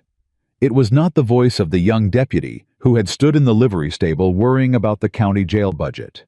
It was something harder and more certain, the voice of someone who had chosen something and was done being uncertain about the choice. In the confusion of the arrest and the crowd pressing forward to see Calvin, Rourke tried to leave. He actually turned and walked toward his horse, calm and measured, as if he were simply concluding a business meeting that had gone longer than expected. Silas stepped in front of him. He didn't touch Calvin. He didn't threaten him. He simply stood there, all of him, the full physical fact of a mountain rancher who had moved cattle through the worst passes in western Montana and wasn't particularly impressed by a man in a clean coat. "Aaron," Silas said. Aaron looked up from Ferris. He saw Calvin. He looked at Ferris again. He made a decision. "Mr. Rourke," he said, "I need you to stay." Calvin stayed. The last families crossed as the smoke reached the near ridge. Nora counted them across. Every one. She stood at the far end and watched the crossing complete itself with the bridge holding the cables, holding the repaired anchors, and the structure doing exactly what her father had built it to do, and exactly what she had spent 19 years ensuring it could keep doing. When the last wagon cleared the deck, she stood on the bridge alone for a moment. The gorge wind came up through the canyon and moved through the cables the way it always did, making the particular low resonance she had been hearing all her life. Not a warning sound, but a working sound. The sound of a structure under load, doing what it was designed to do. She put her hand on the main cable and held it there. Then Silas was beside her, not speaking, not needing to. She said, "The hearing is in 2 days." "I know. Ferris will talk. He doesn't strike me as a man who takes criminal responsibility for someone else without negotiation." "No," Silas agreed. "He doesn't." She looked at the far bank where Calvin was standing between Aaron and one of Silas's riders, having a very different kind of conversation than he had anticipated when he came to the gorge that morning. "You turned down his offer," she said. "It was not a question. He told you Eagle's Rest was at risk." "Yes." She turned and looked at him directly. "He was right that it's at risk." "I know," Silas said. "You did it anyway." He met her eyes. "Yes." She was quiet for a moment. "That was a significant thing," she said. She said it plainly without embellishment, which was, he had learned the way she said things that cost her something to say. "You saved everyone on that crossing today," he said. "I was just present." "You braced the anchor." "You told me how." She looked at him for a long moment, with the gorge wind between them, and he saw something in her face that had not been there on the first morning. Not softness exactly, but an openness. The door that had moved a fraction on the day he apologized had moved further. He could see it. He didn't push it. She turned back to the bridge and looked at the far bank where the families were settling their cattle and checking their wagons and beginning the ordinary business of being alive and unharmed. "I stood before this crowd once," Silas said quietly, "and told them no man could live with you." She was still. He said, "Today every person on this crossing lives because you refuse to let this bridge die." He paused. "I wanted to say that where you could hear it, not to make up for the first time. Nothing makes up for it. But because it's true, and you deserve to hear true things said plainly." Nora looked at the crossing, at the families, at the living evidence of what she had built and maintained and refused to surrender. She did not cry. She was not built for crying in public and had made her peace with that about herself a long time ago. But she said, "Thank you," and she meant it the way she meant the things that cost her something, which was completely. That evening Ferris talked. He talked to Aaron in the room behind the jail, with a careful attention to detail that suggested he had been deciding since the moment of his arrest exactly how much to trade for exactly what reduction in his situation. He confirmed the payment. He confirmed Calvin's order. He confirmed the date the cable was cut and the tools used and the plan to loosen the anchor before the hearing, so that even if the hearing went against Calvin, the bridge would fail shortly after. And he gave them one more thing, a contract, folded in the inside pocket of his vest, which Aaron found when he took inventory of Ferris's belongings. A contract between the Granite Ridge Freight and Toll Company and a railway corporation out of Chicago. An exclusive agreement for all crossings and road access between the Basin Ranches and the railway terminal. If Calvin had succeeded, every rancher in the territory would have paid his company a toll on every animal, every supply wagon, and every medical crossing for the next 30 years. The numbers in the contract were enormous. Aaron brought the contract to Nora that night. She read it twice. Then she set it on the table beside her ledger and the copied entry and Gideon's signed witness note and the cold chisel with Ferris's stamp. She looked at everything on the table. Silas was in the corner chair. He looked at the table too. "That's your case," he said. "That's my case," she said. She reached out and straightened the edges of the documents so they were aligned, the precise habit of someone who needed order before rest. "Get some sleep," he said. "You too," she said. He didn't leave. She didn't ask him to. Outside, the fire had moved past the ridge and was burning itself out against the stone face of the far canyon wall, and the air smelled of smoke and heat, and the particular mineral sharpness of summer in the mountains after a long dry spell. The gorge was quiet. The bridge cables made their low working sound in the wind. 2 days until the hearing. Everything they had was on that table. It would have to be enough. The morning of the hearing, Nora rose before the sun. She dressed in the same way she dressed for any serious work, practically without ceremony, choosing the clothes that would hold up through a long day rather than the ones meant to impress. She put her ledger in the leather satchel her father had used for the original bridge contracts. She put the copied ledger entry inside the front cover. She put Gideon's signed witness note behind that, and the railway contract behind that, and Aaron's written report on Ferris's confession at the back, where she could reach it quickly if she needed to. Then she sat at her table and drank her coffee and did not allow herself to imagine how the day would go. Imagining outcomes was a luxury for people who had time to recover from being wrong. She did not have that time. She had the documents in the satchel and the facts she knew and the witnesses who had agreed to speak, and that was what she was going to walk into that room with, and it was going to have to be enough. Martha Bell arrived at the way station just as Nora was finishing her coffee. She came through the door without knocking, which was her way, and set a wrapped bundle on the table that turned out to be biscuits and a small jar of honey. And she looked at Nora in the particular assessing way she had that was not unkind, but missed nothing. "You look ready," Martha said. "I am ready," Nora said. "Good." Martha sat down across from her and poured herself the last of the coffee without being invited. Calvin arrived in town last night. He has 2 lawyers from Billings. Brought them in by private stage. Nora set down her cup. 2. 2, Martha confirmed. And a man he's calling an independent engineer, though I've heard from the hotel clerk that the man has been staying in Calvin's suite and taking his meals there, which is a peculiar definition of independent. Of course he does, Nora said. She was not surprised. She filed it away. Aaron has Ferris secured, Martha said.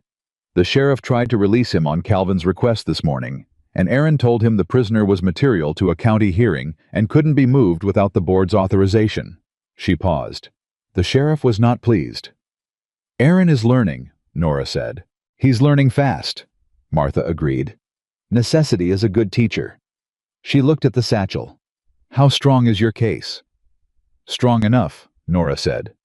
If the board is willing to see it. And if they're not? Nora met her eyes. Then I'll make them willing. Martha smiled the small, real smile she reserved for moments when she was genuinely pleased by something. There it is, she said. That's the woman who built this bridge. My father built the bridge, Nora said. Your father built the timber and iron, Martha said. You built the rest. The Granite Ridge Meeting Hall held approximately 80 people comfortably and was holding well over 100 when Nora arrived. She felt them before she saw most of them. The weight of that many people in a confined space. The particular combination of heat and tension and collective attention that made the air feel pressurized. She walked through the door with her satchel, and she did not look at the crowd for approval or for threat. She looked for the board table found it at the front, identified the 3 board members seated behind it, and walked toward them. Calvin was already there. He sat to the left of the speaker's position, with his 2 Billings lawyers arranged beside him like a statement of resources. His independent engineer occupied the chair beyond them. Calvin's face when he saw Nora arranged itself into an expression of polite concern, as if he were sorry she had gone to the trouble of coming. Nora sat across from him and put her satchel on the table in front of her and folded her hands on top of it. The board chairman, a man named Grover Hatch, who had been administering county business for 16 years with the methodical conscientiousness of someone who genuinely believed in process, called the room to order. It took 2 calls. The room settled. Hatch explained the purpose of the hearing: emergency condemnation petition, structural safety question, community infrastructure determination, and then gave the floor to Calvin's legal team. They were good. Nora had known they would be. The lead lawyer, a compact man with a precise voice and the manner of someone accustomed to making complexity sound simple, laid out the case in 3 clean segments. The bridge was structurally compromised, as evidenced by the near disaster. With the Wagon families, Nora Whitcomb lacked the financial resources for professional maintenance, and the public interest was better served by private professional management than by individual stewardship based on sentiment and inheritance. High used the word sentiment 4 times. Each time he glanced toward the crowd as if he were inviting them to share his gentle regret about the situation. Calvin's engineer testified that the bridge showed significant wear, and that in his professional assessment, the east cable system was insufficient for sustained commercial load. Nora wrote 1 word in the margin of her ledger: Ferris. Then it was her turn. She stood. She said, "I'd like to start with the engineer's testimony." Hatch nodded. She opened her satchel. Mr. Crane's assessment of the east cable system is correct. The system did show significant compromise at the time of the wagon incident. What his testimony omits is why. She placed the copied ledger entry on the board table. This is a payment record from the Granite Ridge Freight and Toll Company, dated 3 weeks before the wagon incident. The payment is described as Cable Removal Whitcomb Crossing. The payee name was torn from the original, which Deputy Cole has in evidence. The room moved. Not loudly, a wave of compressed attention, people shifting and leaning and exchanging glances that they tried to keep quiet. Hatch looked at the document. "Where is the original?" "The original was stolen from my property 8 days ago during a night attack in which my medicine room window was broken," Nora said. Deputy Cole has a sworn report of the incident. He also has the cold chisel used to cut the bridge cable, which bears the personal tool stamp of Boyd Ferris, chief foreman of the Granite Ridge Freight and Toll Company. She placed Aaron's written report on the table. Mr. Ferris is currently in county custody and has provided a full confession, which Deputy Cole is prepared to deliver to this board. Calvin's lead lawyer was on his feet. Board chairman, this is... Sit down, Hatch said. He was reading Aaron's report. He read it to the end. Then he set it down and looked at Calvin. Calvin's composure held, barely. The cable was not failing from neglect, Nora said. It was cut deliberately to create the appearance of neglect. The bridge my father built in 1861 has been maintained continuously and competently for 19 years. The evidence of that maintenance is in this ledger. She opened it on the table, all 19 years, the continuous column of dates and measurements and repairs and costs and solutions. Every repair documented, every river measurement recorded, every replacement part sourced and logged. She turned to the engineer. Mr. Crane, in your professional assessment, what would you expect a properly maintained suspension bridge to show at 26 years of age? The engineer opened his mouth, looked at Calvin, and then apparently decided that his professional reputation was worth more than his day's fee. Normal wear on surface planking, he said. Sound anchor hardware. Functioning cable tension. Thank you, Nora said. That is exactly what this bridge shows, which you can confirm by examining Gideon Pike's original blacksmith stamp on the anchor plate, dated 1861, intact, as Mr. Pike is prepared to testify. She placed Gideon's signed statement on the table. The room was very quiet now. Not the silence of boredom or confusion. The silence of people paying close attention, because the thing they were watching had become more interesting than they had expected. Calvin's lawyer recovered quickly. He was too experienced to be caught flat-footed for long. He called Silas Mercer. Silas stood.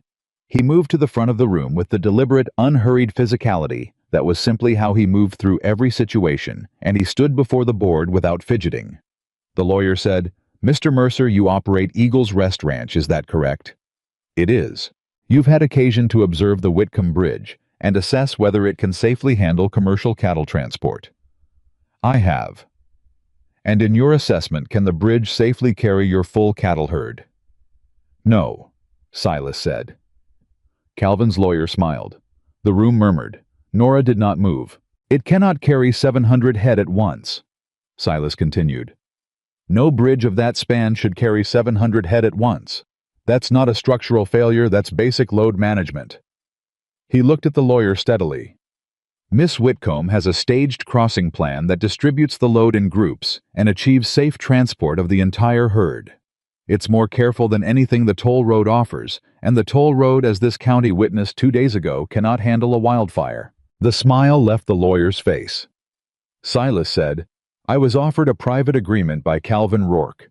Free transport for 5 years, priority freight access, and the Spring Meadow parcel, in exchange for supporting the bridge condemnation." He paused. "I want this board to know that I considered it. Eagle's Rest is in a difficult position this season, and the offer was financially significant. I considered it for approximately 2 days. He let that sit. "Then I saw what Calvin had actually done to get to the position of making that offer," he said. "And I declined." The room erupted. Not in applause, not quite, but in the collective sound of 100 people releasing the breath they'd been holding while they waited to find out what kind of man Silas Mercer was going to be today. It was a sound that meant something even if it was too complicated to describe simply. Hatch called for order. Order returned. Silas returned to his seat. Nora looked at him. He looked at her. She gave him one small nod, and he knew exactly what it meant because by now he was beginning to know how she communicated the things that mattered. Then the door opened. Elias Boone walked in. He had his 3 daughters with him, all adults, all with the careful, composed faces of women who had agreed to something difficult and were going to see it through. Elias himself looked like a man who had made a decision that had cost him several nights of sleep and several years of pride, and was carrying both of those costs visibly. He looked at Nora first. He couldn't seem to help it. She looked back at him without expression. He walked to the front of the room and stood before the board without being called. "My name is Elias Boone," he said. "I cut the east cable on the Whitcomb Bridge." The room exploded. Hatch used his gavel 3 times before the noise subsided enough for Elias to continue. "Calvin Rourke's freight company held a debt against my ranch," Elias said. His voice was level in the way voices go level when a person has rehearsed what they're going to say and is holding tight to the rehearsed version. "He threatened to seize my property if I didn't cooperate. He told me the cable cut would force a closure notice before anyone used the bridge, that no one would be at risk." His jaw moved. "I believed him because I needed to believe him. I know that is not an excuse." Nora watched Elias the whole time he spoke. She watched the way his daughters stood behind him, not touching him, not supporting him physically, but present, which was its own kind of statement about what kind of man he was underneath the terrible thing he had done. "I didn't know the wagon families were going to be on that bridge," he said. "When I found out, I left because I couldn't look at what I'd nearly done. I took my daughters to safety because Calvin's men had threatened them." He looked at Nora directly. "I should have come forward immediately. I didn't. That's on me." He stopped talking. The room was silent. Calvin's lead lawyer stood and said, "Board Chairman, this testimony," Hatch said without looking up from the notes he was making, "is exactly the kind this board exists to hear. Sit down." The lawyer sat. Nora stood. "I want to say something about Mr. Boone," she said. Hatch nodded. "What Calvin Rourke did to the Boone family is part of the same system he used against the bridge," she said. "He controls indebted ranchers the way he tried to control the crossing by making the cost of resistance higher than the cost of compliance. Mr. Boone made a wrong decision under coercion, and this board should hold him accountable for that. But this board should also understand that the coercion was real, and that as long as one private company controls the economic survival of this many families, it will keep producing exactly this kind of moment." She reached into her satchel and placed the railway contract on the table. "This is the reason Calvin Rourke wanted my bridge," she said. "Not management efficiency, not public safety. This is a contract with the Chicago Railway Corporation, giving exclusive toll rights on every crossing and road access in this basin for 30 years. The numbers are on page 4. Hatch turned to page 4. He read the numbers. He set the contract down on the table with the careful deliberateness of a man who is controlling his reaction. "Where did you get this?" he said. "It was in Boyd Ferris's vest pocket when Deputy Cole arrested him on the bridge during the fire evacuation," Nora said, "in front of approximately 40 witnesses." The room was silent in a different way now. Not the silence of collective attention, the silence of collective understanding arriving all at once. Hatch looked at Calvin. Calvin said, "That contract is a preliminary." "It's signed," Hatch said, "by you, and dated 6 weeks ago." He looked at the board members on either side of him. Something passed between the 3 of them. Not words, but the kind of confirmation that comes from people who have worked together long enough to read each other accurately. Hatch turned back to the room. "We'll take a short recess."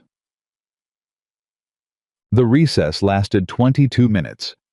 Nora stood outside with her satchel and did not speak to anyone. Martha Bell stood 3 feet away and also did not speak, which was the most useful thing Martha could have done, and she knew it. Silas stood on Nora's other side. After about 10 minutes, he said quietly, "Elias Boone took a significant risk coming here today." "Yes," Nora said. "Calvin's lawyers are going to make the cable cutting the story instead of the coercion. I know. That's why I said what I said to the board before they recessed." She looked at the meeting hall door. "The board needs to understand that you can't separate what Elias did from the system that created it. If they only punish Elias, they leave the system intact. And if they understand that, then they make a ruling that actually changes something." He was quiet for a moment. "Do you trust them to understand it?" She considered. "I trust them to understand the railway contract," she said. "That's a language every county board speaks." Gideon Pike came and stood beside Silas, and the 3 of them waited in the summer heat without speaking, and the crowd around them moved and talked, and the noise of it washed over them, and none of it penetrated the particular focused quiet that had settled around the three people who had done the most work to bring this moment about. When the door opened and Hatch appeared, Nora went back inside first. Hatch read the decision standing. He had the manner of a man who had spent 16 years trying to do his job correctly and had on occasion failed at it in the ways that institutions inevitably fail, and who was today choosing to do it correctly and knew the difference. The condemnation petition was denied. The bridge was recognized as protected community infrastructure under an existing county agreement predating any of Calvin Rourke's road claims, the original copy of which had been in Nora's ledger all along, filed by her father in 1861, and copied into every subsequent county record at maintenance cost, something no one had looked up because no one had needed to look it up until now. The Granite Ridge Freight and Toll Company's operating license was suspended pending criminal investigation into the cable sabotage, the loosed anchor plate, the stolen ledger, and the coercive practices documented in Elias Boone's testimony, and the accounts of 3 other indebted ranchers who had come forward during the recess to add their names to a statement that Aaron Cole was holding. The railway contract was voided on the grounds that it had been executed in anticipation of a condemnation that had involved criminal activity, which meant the foundation of the agreement was fraudulent. Nora retained full ownership of the way station, full stewardship of the bridge, authority over all maintenance decisions, the right to keep local family crossing free, the right to charge commercial freight operators a maintenance fee set by her own assessment of the bridge's actual upkeep costs. Hatch looked up from his notes after reading the decision and said, "This board would also like to note for the record that the bridge performed safely and without incident during the fire evacuation 2 days ago, during which an estimated 67 people and 300 head of cattle were moved across a structure that this board had temporarily closed based on a petition we now understand was filed in bad faith." He looked at the room. "The closure notice is rescinded, and the record will reflect that Miss Whitcomb's decision to open the bridge during the evacuation was correct, and the board's order was not." Nora sat very still. It was the part she had not asked for and had not expected. Martha Bell made a sound beside her that was not crying technically, but was operating in the same vicinity as crying. Calvin Rourke left the room between his 2 lawyers without speaking to anyone. He did not look at Nora.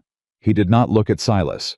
He did not look at Elias Boone, though Elias watched him leave with the expression of a man who had paid a high price and was still calculating whether it had been worth it. Aaron Cole was waiting outside. Nora watched through the meeting hall window as Aaron spoke to Calvin and the lawyers on the steps. She watched Calvin's composed face go through its last performance of the day, the measured argument, the reasonable tone, the attempt to find the angle that would change the situation. There wasn't one. Aaron had the warrant. It had been prepared that morning after Ferris's confession, held back until after the hearing, so that the board's decision would be on the record first. Aaron served it with the particular quality of someone who had decided what kind of deputy he was going to be, and was done wavering about it. Calvin was placed under arrest on the steps of the Granite Ridge Meeting Hall, in full view of approximately 60 people who had come outside to watch. He went quietly, whatever else. Calvin Rourke he was not a man who made scenes. Even this, he managed with a kind of dreadful composure, as if being arrested were simply another meeting he had not anticipated needing to attend. Nora watched until the door of the jail closed. Then she turned back to the room where the ranchers were beginning to talk to each other in the released, relieved way of people whose collective tension has broken all at once. Outside in the late afternoon heat, Silas found her near the hitching post. "You lost the railway contract," she said. It was the first thing she'd said to him alone since the decision. "I know. Eagle's Rest needs that transport arrangement." "I'll find another one," he said. "There are other buyers. Takes more time, but there's another route through the Western Trail if the summer holds." She looked at him. "I've mapped the Western Trail." He waited. "It's difficult," she said. "Narrow in 3 places, and there's a water problem in the middle section, but there are springs that most people don't know about." She paused. "I know where they are." He understood what she was offering. Not a rescue, A partnership. I'd need a guide, he said. I'm aware, she said. What do you want in return? She met his eyes. The same thing you finally learned to give me. An honest partnership. He held that. The heat pressed around them. Behind them, the meeting hall noise was beginning to spill outside as people came out in groups talking, arguing, processing. Someone called Nora's name in the crowd, and she raised a hand to acknowledge it without breaking the conversation with Silas. When do you need to move the herd? She said. 3 weeks. Maybe 4 if the lower grass holds longer than I expect. I can be ready in 2. She picked up her satchel. I'll send you the trail notes tomorrow. She started to walk toward her horse. He said, Nora. She stopped. Thank you, he said, for not letting me be on the wrong side of this. She turned around. She looked at him with the full direct attention that was her particular way of seeing people, and he stood in it without looking away. You put yourself on the right side, she said. I didn't do that for you. No, he agreed. But you made it harder to stay on the wrong one. Something moved in her expression. Brief, genuine, unguarded. In a way that he was beginning to understand was rare from her and therefore valuable. Then she turned and walked to her horse and rode toward the gorge. The cattle drive started on the 14th day after the hearing. 700 head Eagles rest crew of 12, and Nora Whitcomb, riding at the front with her trail notes in her saddlebag and her sun hat pulled low against the summer glare. The first of Silas's cowhands to receive an order from her was a man named Dale Cook, 44 years old, 20 years with Eagles Rest, who had the particular stubbornness of experienced ranch hands who had developed strong opinions about who was qualified to give them directions. Dale looked at Nora when she told him to hold the lead cattle on the left fork, not the right, because the right trail had a soft shoulder that would cause problems with 300 pounds of animal on it. He did not move immediately. Silas said, anyone too proud to follow the best guide can walk home. Dale moved. Nora did not comment on it. She did not thank Silas for it. She simply rode forward, and the cattle followed her, and that was the matter settled. They made 10 miles the first day through the narrow upper section where the trail required exactly the precision Nora had described, and Dale Cook had nearly dismissed. The soft shoulder held for 4 horses and failed for 5, and Nora had routed the cattle around it before most of the crew understood why they were detouring. At camp that night, Dale came to Nora's fire and sat down across from it. He said, How'd you know about the shoulder? I've ridden this trail in 4 different seasons, she said. The spring runoff creates an underground water table at that section. It's load-bearing enough in fall. In summer after a drought like this one, the surface crust can hold until it can't. Dale looked at the fire. I was going to push the lead cattle through the fast way. I know, she said. That's why I told you the left fork. A pause. How many cattle would we have lost? He said. She thought about it honestly. Hard to say. Some would have made it through before the shoulder gave. Maybe half the lead group when it failed. She paused. And some of your men depending on where they were positioned. Dale was quiet for a longer time. Then he said, Ma'am. She looked at him. I'll follow your directions, he said. It was not an apology. It was a declaration which was better. Good, she said. Because tomorrow we have the water problem, and I'll need you at the front with me when I show you where the springs are. He was at the front with her the next morning. The water problem was a 2-mile section of trail that had no visible water source. Every map of the western route marked it as dry. Every rancher who had attempted the trail had either turned back at this point or had lost animals to dehydration before the next reliable source appeared 7 miles further on. Nora stopped the herd at the entrance to the dry section. Silas rode up beside her. This is where most people fail it, he said. Most people follow the surface, she said. She was looking at the rock face on the left side of the trail, reading something in it that he couldn't see. My father found the springs on this section 30 years ago when he was surveying the original bridge approach. He recorded them. She dismounted. Come here. He dismounted and followed her to the rock face. She put her hand flat against a section of rock about 8 feet off the ground. Feel the temperature difference. He put his hand beside hers. The rock was cooler by a measurable degree, not dramatically, but definitely. Underground spring, she said. Comes out at grade level about 40 feet further. It's covered by a rockfall, but the water's running beneath it. She moved along the face. There's a second one around the next formation. My father's notes say there were 3 originally, but one dried up in the drought of 71. She found the outlet at grade level exactly where she said it would be. She moved 3 rocks by hand and water ran out, thin, cold, clear mountain water that the cattle smelled before she had cleared the second stone. The herd moved toward it with the authority of 700 animals who have decided something and cannot be persuaded otherwise. And Pete said something emphatic from the rear that made several of the riders laugh, and Nora stepped back and let the cattle drink and watched Silas watch her. "Your father's notes," he said. "I've been carrying them in my saddlebag since I was 15, she said. "Along with everything else he left me." He looked at her for a moment. "That's a significant inheritance." "Yes," she said. "It is." She picked up her hat where she'd set it on the rock to work. "Come on, we've got 4 more miles before camp." The night stampede happened on the 3rd day, high on the mountain shoulder, when a lightning strike 3 miles north sent a crack of sound through the darkness that hit 700 cattle like a physical blow. They ran.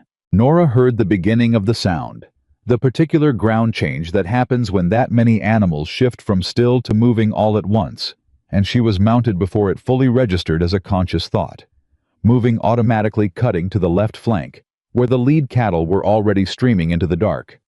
She did not think about being afraid. Fear was a thing that happened after the emergency, not during it. She rode the left flank hard, pushing the leaders back toward center, and heard Silas on the right flank doing the same, his voice carrying over the noise in the particular tone that cattle respond to. Not commanding, but present a sound that says something large and calm is here, and moving with you rather than against you.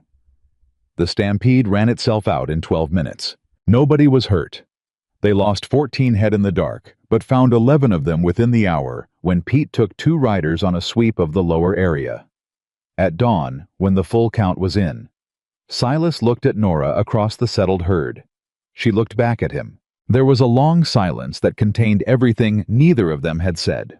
Yet all the accumulated days of working beside each other and learning the other person's particular quality of attention, and the silence was not uncomfortable. It was the silence of 2 people who no longer needed to fill space with noise to prove they were comfortable. 3 cattle, he said. That's all we lost. In a midnight stampede on a mountain trail in drought conditions, she said. Yes. He said, that's remarkable. She said, we both rode well. He smiled, the real one, not the polite version, the one that was harder to produce and therefore meant more when it appeared. Yes, he said. We did. The herd reached the railway meadow on the morning of the 6th day. Silas stood at the meadow gate and watched 700 head move through it into good grass and clean water, and he was quiet for a long time, with the weight of what it meant. The ranch saved the season, made the outcome that had looked so uncertain 3 weeks ago, now standing in front of him, solid and real. Nora rode up beside him. He said without looking away from the herd, I owe you more than trail notes. You owe me a partnership, she said, which you've been paying as we went. He turned and looked at her then. The sun was behind her, and the mountain was behind that, and she was sitting straight in the saddle with the matter-of-fact expression of someone who had done exactly what she said she was going to do and was ready for what came next. I don't want you to leave, he said. It came out direct, which was the only way it could come from him when it was true. I'm not leaving, she said. I'm going back to my bridge. I know, he said. That's not what I meant. She held his gaze. The meadow noise moved around them. Cattle settling, riders calling out, Pete directing the final count in his unhurried way. All of it ordinary, all of it good. Then say what you mean, she said.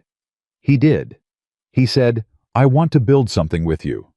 Not a declaration wrapped in poetry. Not a speech prepared in advance and delivered at the right moment. Just those 7 words, plainly the way he said everything that was true. Nora looked at him for a long time. The meadow moved around them. 700 cattle finding their way into good grass. Pete's voice carrying from the far end of the herd, two of the younger riders laughing about something near the water. All of it ordinary. All of it the kind of life that continued whether or not two people standing beside each other decided something important. "What kind of something?" she said. "I've been thinking about that," he said. "On the trail. At night mostly when there wasn't anything else to think about." He turned his horse so he was facing her fully. "I don't want you to come to Eagle's Rest and become part of my operation. I don't want to come to the way station and become part of yours. I want something that belongs to both of us and neither of us at the same time." She said nothing. She was listening the way she listened to the bridge cables completely, without interrupting, tracking every tension point. "Whitcomb Station stays yours," he said. "The bridge deed stays in your name. The herb garden, the ledgers, the stewardship agreement with the county, all of it stays exactly as it is. Eagle's Rest stays mine. The herd, the upper pasture, the grazing leases. Separate properties, separate authorities." "And the something you want to build," she said. "A shared life between them," he said. "Not one absorbing the other. A road between two places that are both still themselves."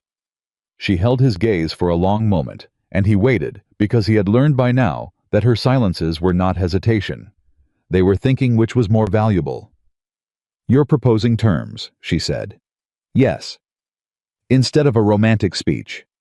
"Yes." She looked at him with that full, direct attention that still had the capacity to make him feel accurately seen, which was an uncomfortable sensation, and also he had come to understand the most valuable one he had ever experienced.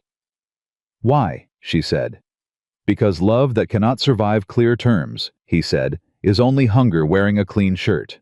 Something broke open in her expression, not dramatically, not with tears, or a sudden softening that erased everything she was. It was smaller than that, and therefore more real. A laugh. Brief, genuine, unguarded, the first one he had heard from her that was purely without armor.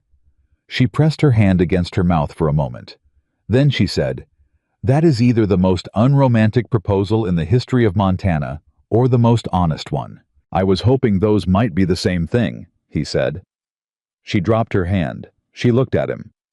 "I don't need you, Silas," she said.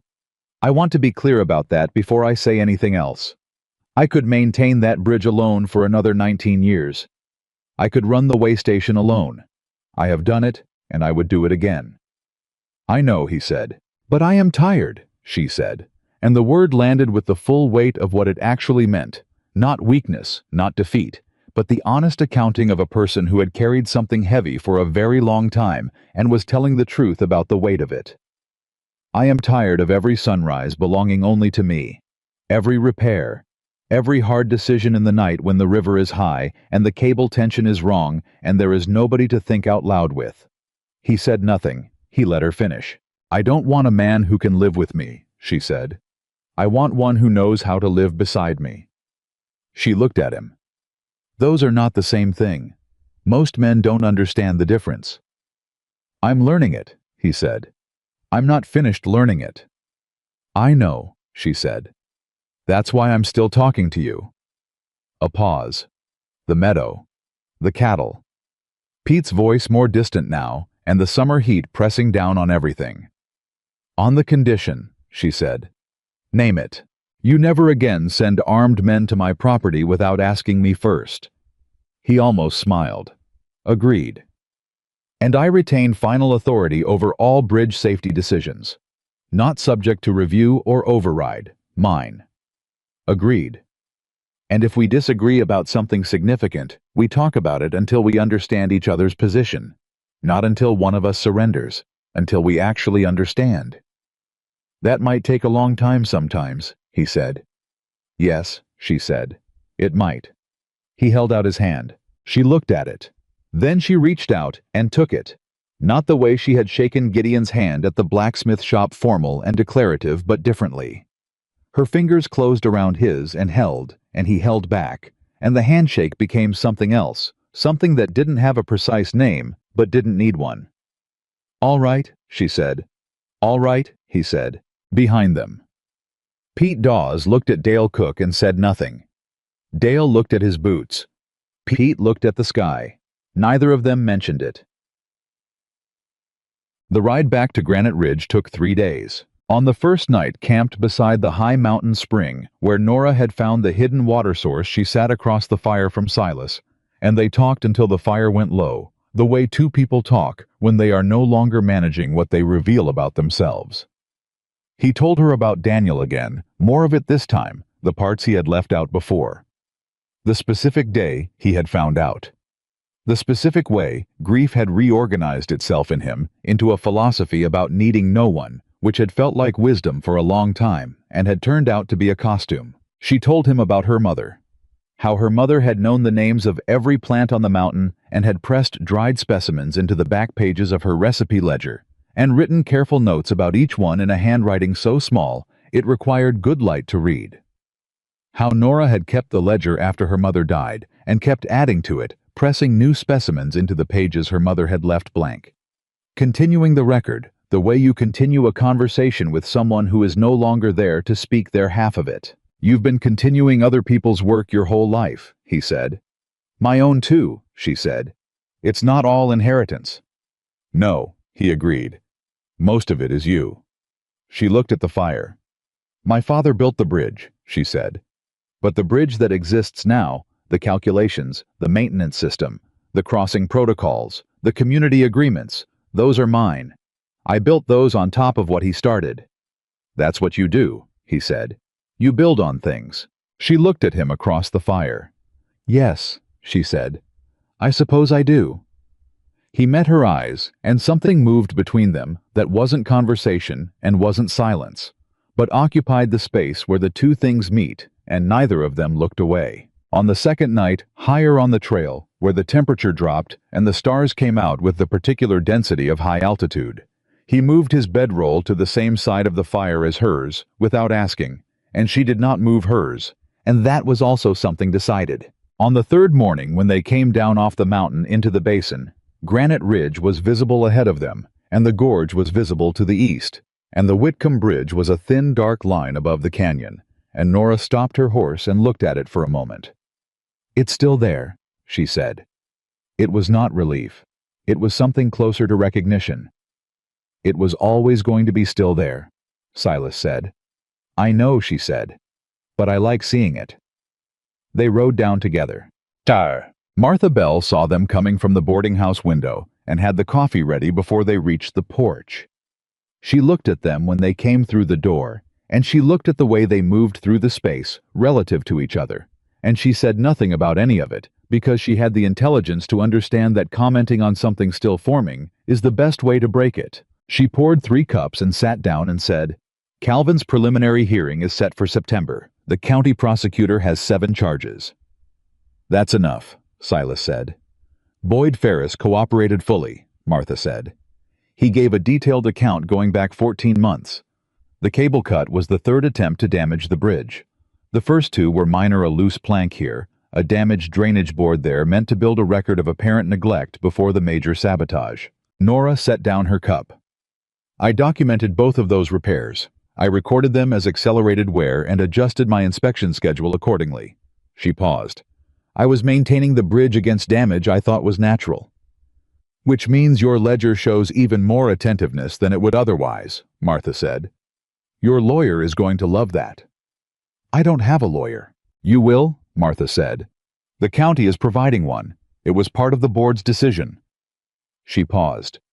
There's also a letter from the Railway Corporation. Nora looked up. They voided the Calvin contract, Martha said, but they're interested in negotiating a legitimate bridge use agreement directly with you. Standard commercial terms, subject to your maintenance fee schedule. She slid the letter across the table. They want to meet in September. Nora picked up the letter and read it. Her expression moved through several things and settled into something that was not quite satisfaction, but was in the same territory. That's significant income, Silas said. Yes, she said. It is. She set the letter down. It's also the difference between a maintenance fund that worries me and one that doesn't. She looked at Martha. What does the community cooperative want to do about the voluntary contribution structure? Meeting next week, Martha said.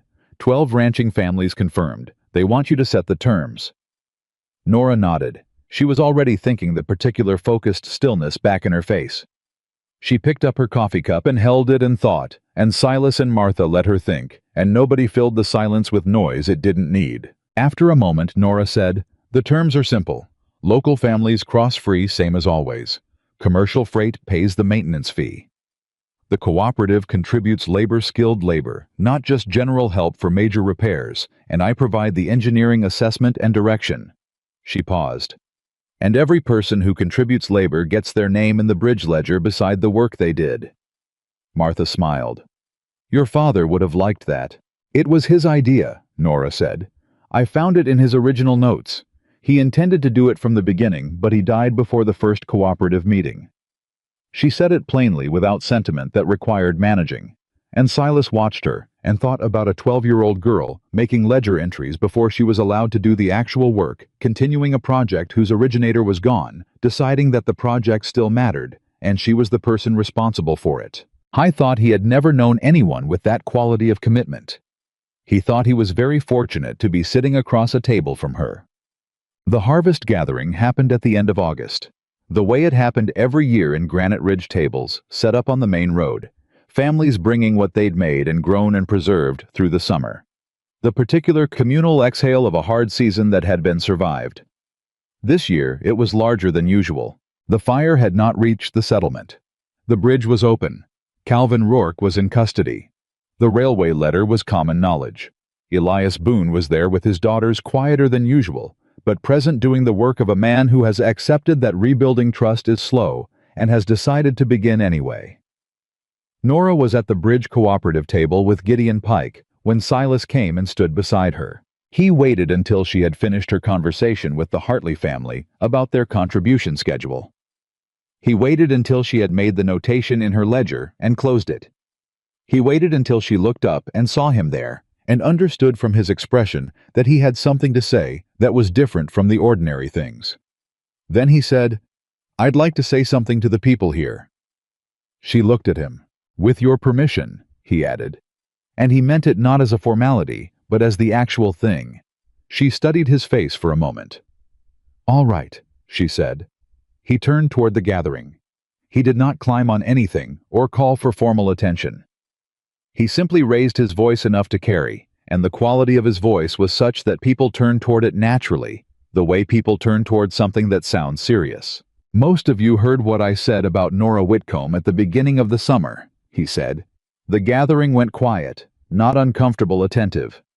"I said no man could live with a woman who treats every breath like a battle." He paused. "I said it where she could hear me, and I said it to get a laugh, and I said it because I had just been given an order by a woman I'd never met, and I didn't like how it made me feel." No one moved. "I was wrong," he said. "Not just about what I said, about what I saw. I looked at Nora Whitcomb, and I saw a hard woman. What I should have seen was the person who built something so solid that even when someone spent 14 months trying to destroy it, it held." He looked at the gorge at the bridge visible above the canyon. "Every one of us who got across that bridge during the fire, every family, every animal, every person we got across because she refused to let it fail." He paused. "I called her unmarriageable. She was the reason we're all standing here." Martha Bell was making the sound she made when she was not crying.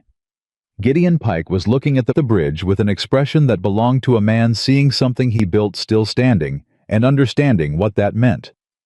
Silas turned back to Nora. "I'm not asking you in front of everyone because I want an audience," he said, and his voice was quieter now, meant for her, though it carried. "I'm asking you here because the last time I spoke about you in public, I said the wrong thing. I want the public record to be different." Nora stood very still. The entire gathering was still. "Nora Whitcomb," he said, "I would like to spend my life learning how to be worthy of standing beside you, if you'll have me." A silence that lasted long enough to matter. Then she said, "On the condition that you never send armed men to my bridge without asking." The laughter came from everywhere. Genuine, release, the kind of laughter that happens when an entire community's tension breaks at once into something that is better than what they expected. Silas said, "Agreed. unconditionally. "And my name stays on the bridge deed," she said. "Your name stays on the bridge deed," he said. She looked at him. In front of every person in Granite Ridge, she looked at him the way she had looked at the anchor plate the night she found it taking the full measure of something determining whether it was sound. "Then yes," she said. Martha Bell stopped pretending she wasn't crying.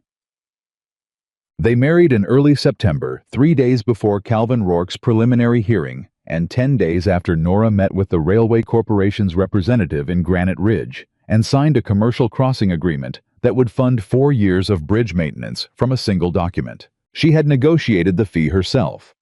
The railway man had tried 3 times to reduce it. She had explained each time exactly what the bridge maintenance actually cost, and exactly what the railway's alternative was, which was a 100-mile detour that cost considerably more than her fee. By the 3rd explanation, he had stopped trying and signed. She told Silas about it that evening. He said, "How much?" she told him. He said, "That's more than I would have asked for." "That's why I did the negotiating," she said. He said yes, without any of the bruised quality a different kind of man would have attached to the agreement, and she thought that this was one of the things she had come to understand about him, that his pride was real, but it was not the kind that required her to be smaller to protect it. The wedding was at the gorge because where else would it be? Gideon Pike had repaired the bridge bell, a small iron bell that had hung on the east tower since her father's time, and had gone silent 3 years ago when the mounting bracket rusted through. He had replaced the bracket with new iron, stamped with his mark and the year, and hung the bell back where it belonged. It rang in the September wind with a clear carrying tone that reached both banks and moved across the water and up the canyon walls. Martha Bell organized the food with the decisive efficiency of a woman who had been wanting to organize something celebratory for a long time and was not going to waste the opportunity. Ranch families brought what they had. The tables were full. Nobody dressed formally because formal dress in Granite Ridge in September meant something different than it meant elsewhere, and everybody understood that. Aaron Cole was witness. He stood with the composed steadiness of a young man who had chosen on a very specific day what kind of officer he was going to be, and had been living out that choice every day since, and was still not entirely finished, being surprised by how much clearer everything had become once the choice was made. Elias Boone stood near the back with his daughters. He had completed the first month of his community labor sentence mornings on the bridge, working under Nora's direction, learning the maintenance system from the ground up. He was not forgiven in the sense of the debt being erased. He was present in the sense of continuing to pay it, which was what she had asked of him, which was what he was doing. Dale Cook was there. He stood with the other Eagles Rest riders near the near-bank railing, and when Silas passed him before the ceremony, Dale said, "You picked a good one, boss," with the particular tone of a man who has revised a significant opinion and is acknowledging it without fanfare, which was the only way Dale Cook did anything. Silas's cowhands stood beside the fire evacuation families. A rancher who had never spoken to a ranch hand socially stood beside a widow who had crossed the bridge in the dark, holding a child and a lamp. The summer had rearranged things. Communities do that when something strips them down to what matters, and they have to decide together what they're going to rebuild on. Nora kept the name Whitcomb on the bridge deed. She signed the cooperative records as Nora Whitcomb Chief Steward. She signed personal correspondence as Nora Whitcomb Mercer. Silas had never asked her to do it differently, and never would, and she had understood that about him before she said yes, which was part of why she had said yes. Calvin Rourke was convicted in November on 6 of 7 charges. His company was dissolved. The equipment was sold at public auction, and the proceeds went first to the indebted ranchers, Elias Boone among them. His freight debt cleared from funds that had come from Calvin's own operation, which was a form of justice that satisfied something in Nora that pure legal victory alone did not. He served his sentence in a facility in Billings.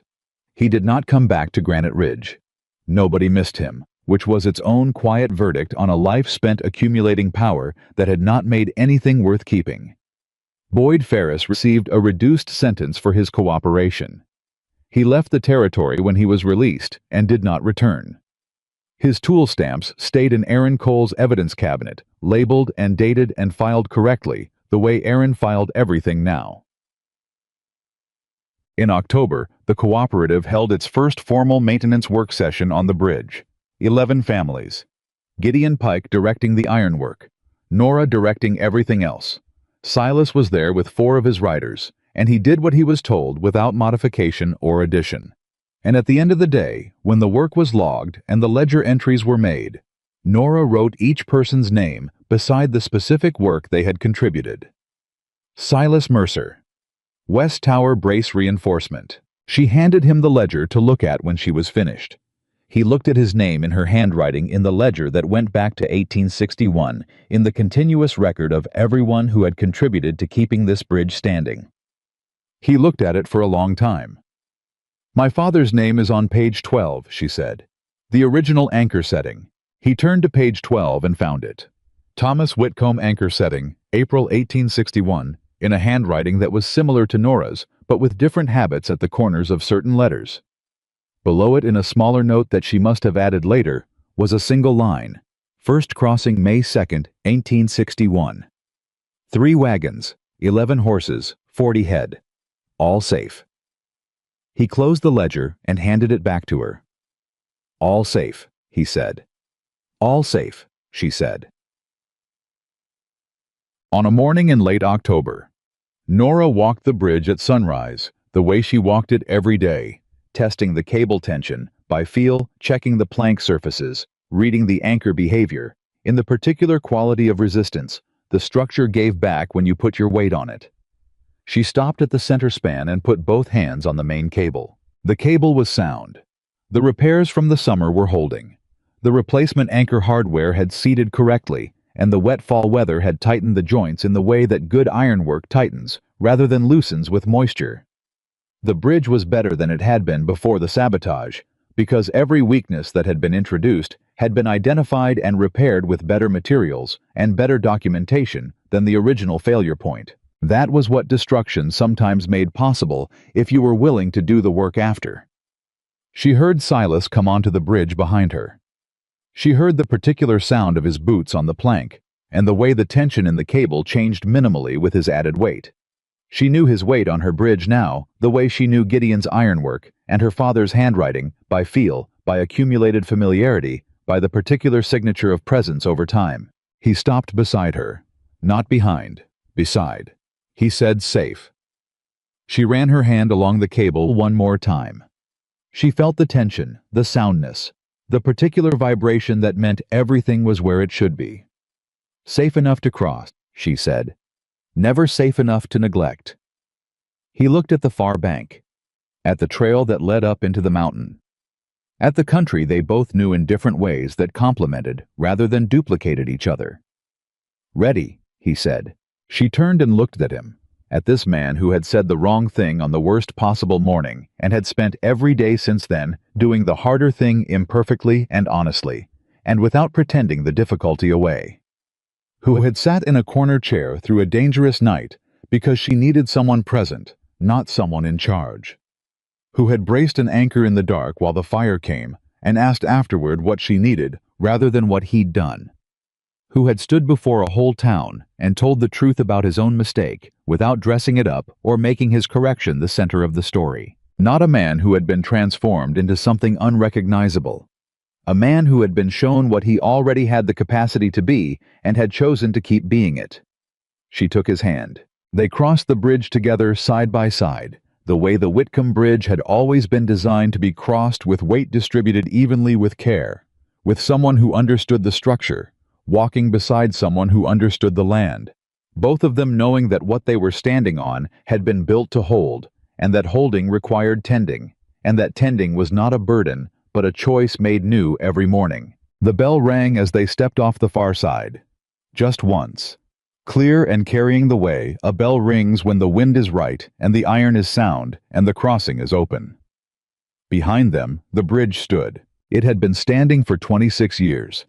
It would stand for 26 more and more beyond that, because the person responsible for it understood the difference between a structure that merely holds and one that is cared for, and because she had finally found someone who understood that difference too. Not because he rescued her, because he learned what she already knew and chose to keep learning it, and asked every morning what she needed before he decided what to give. That was the whole of it. That was everything.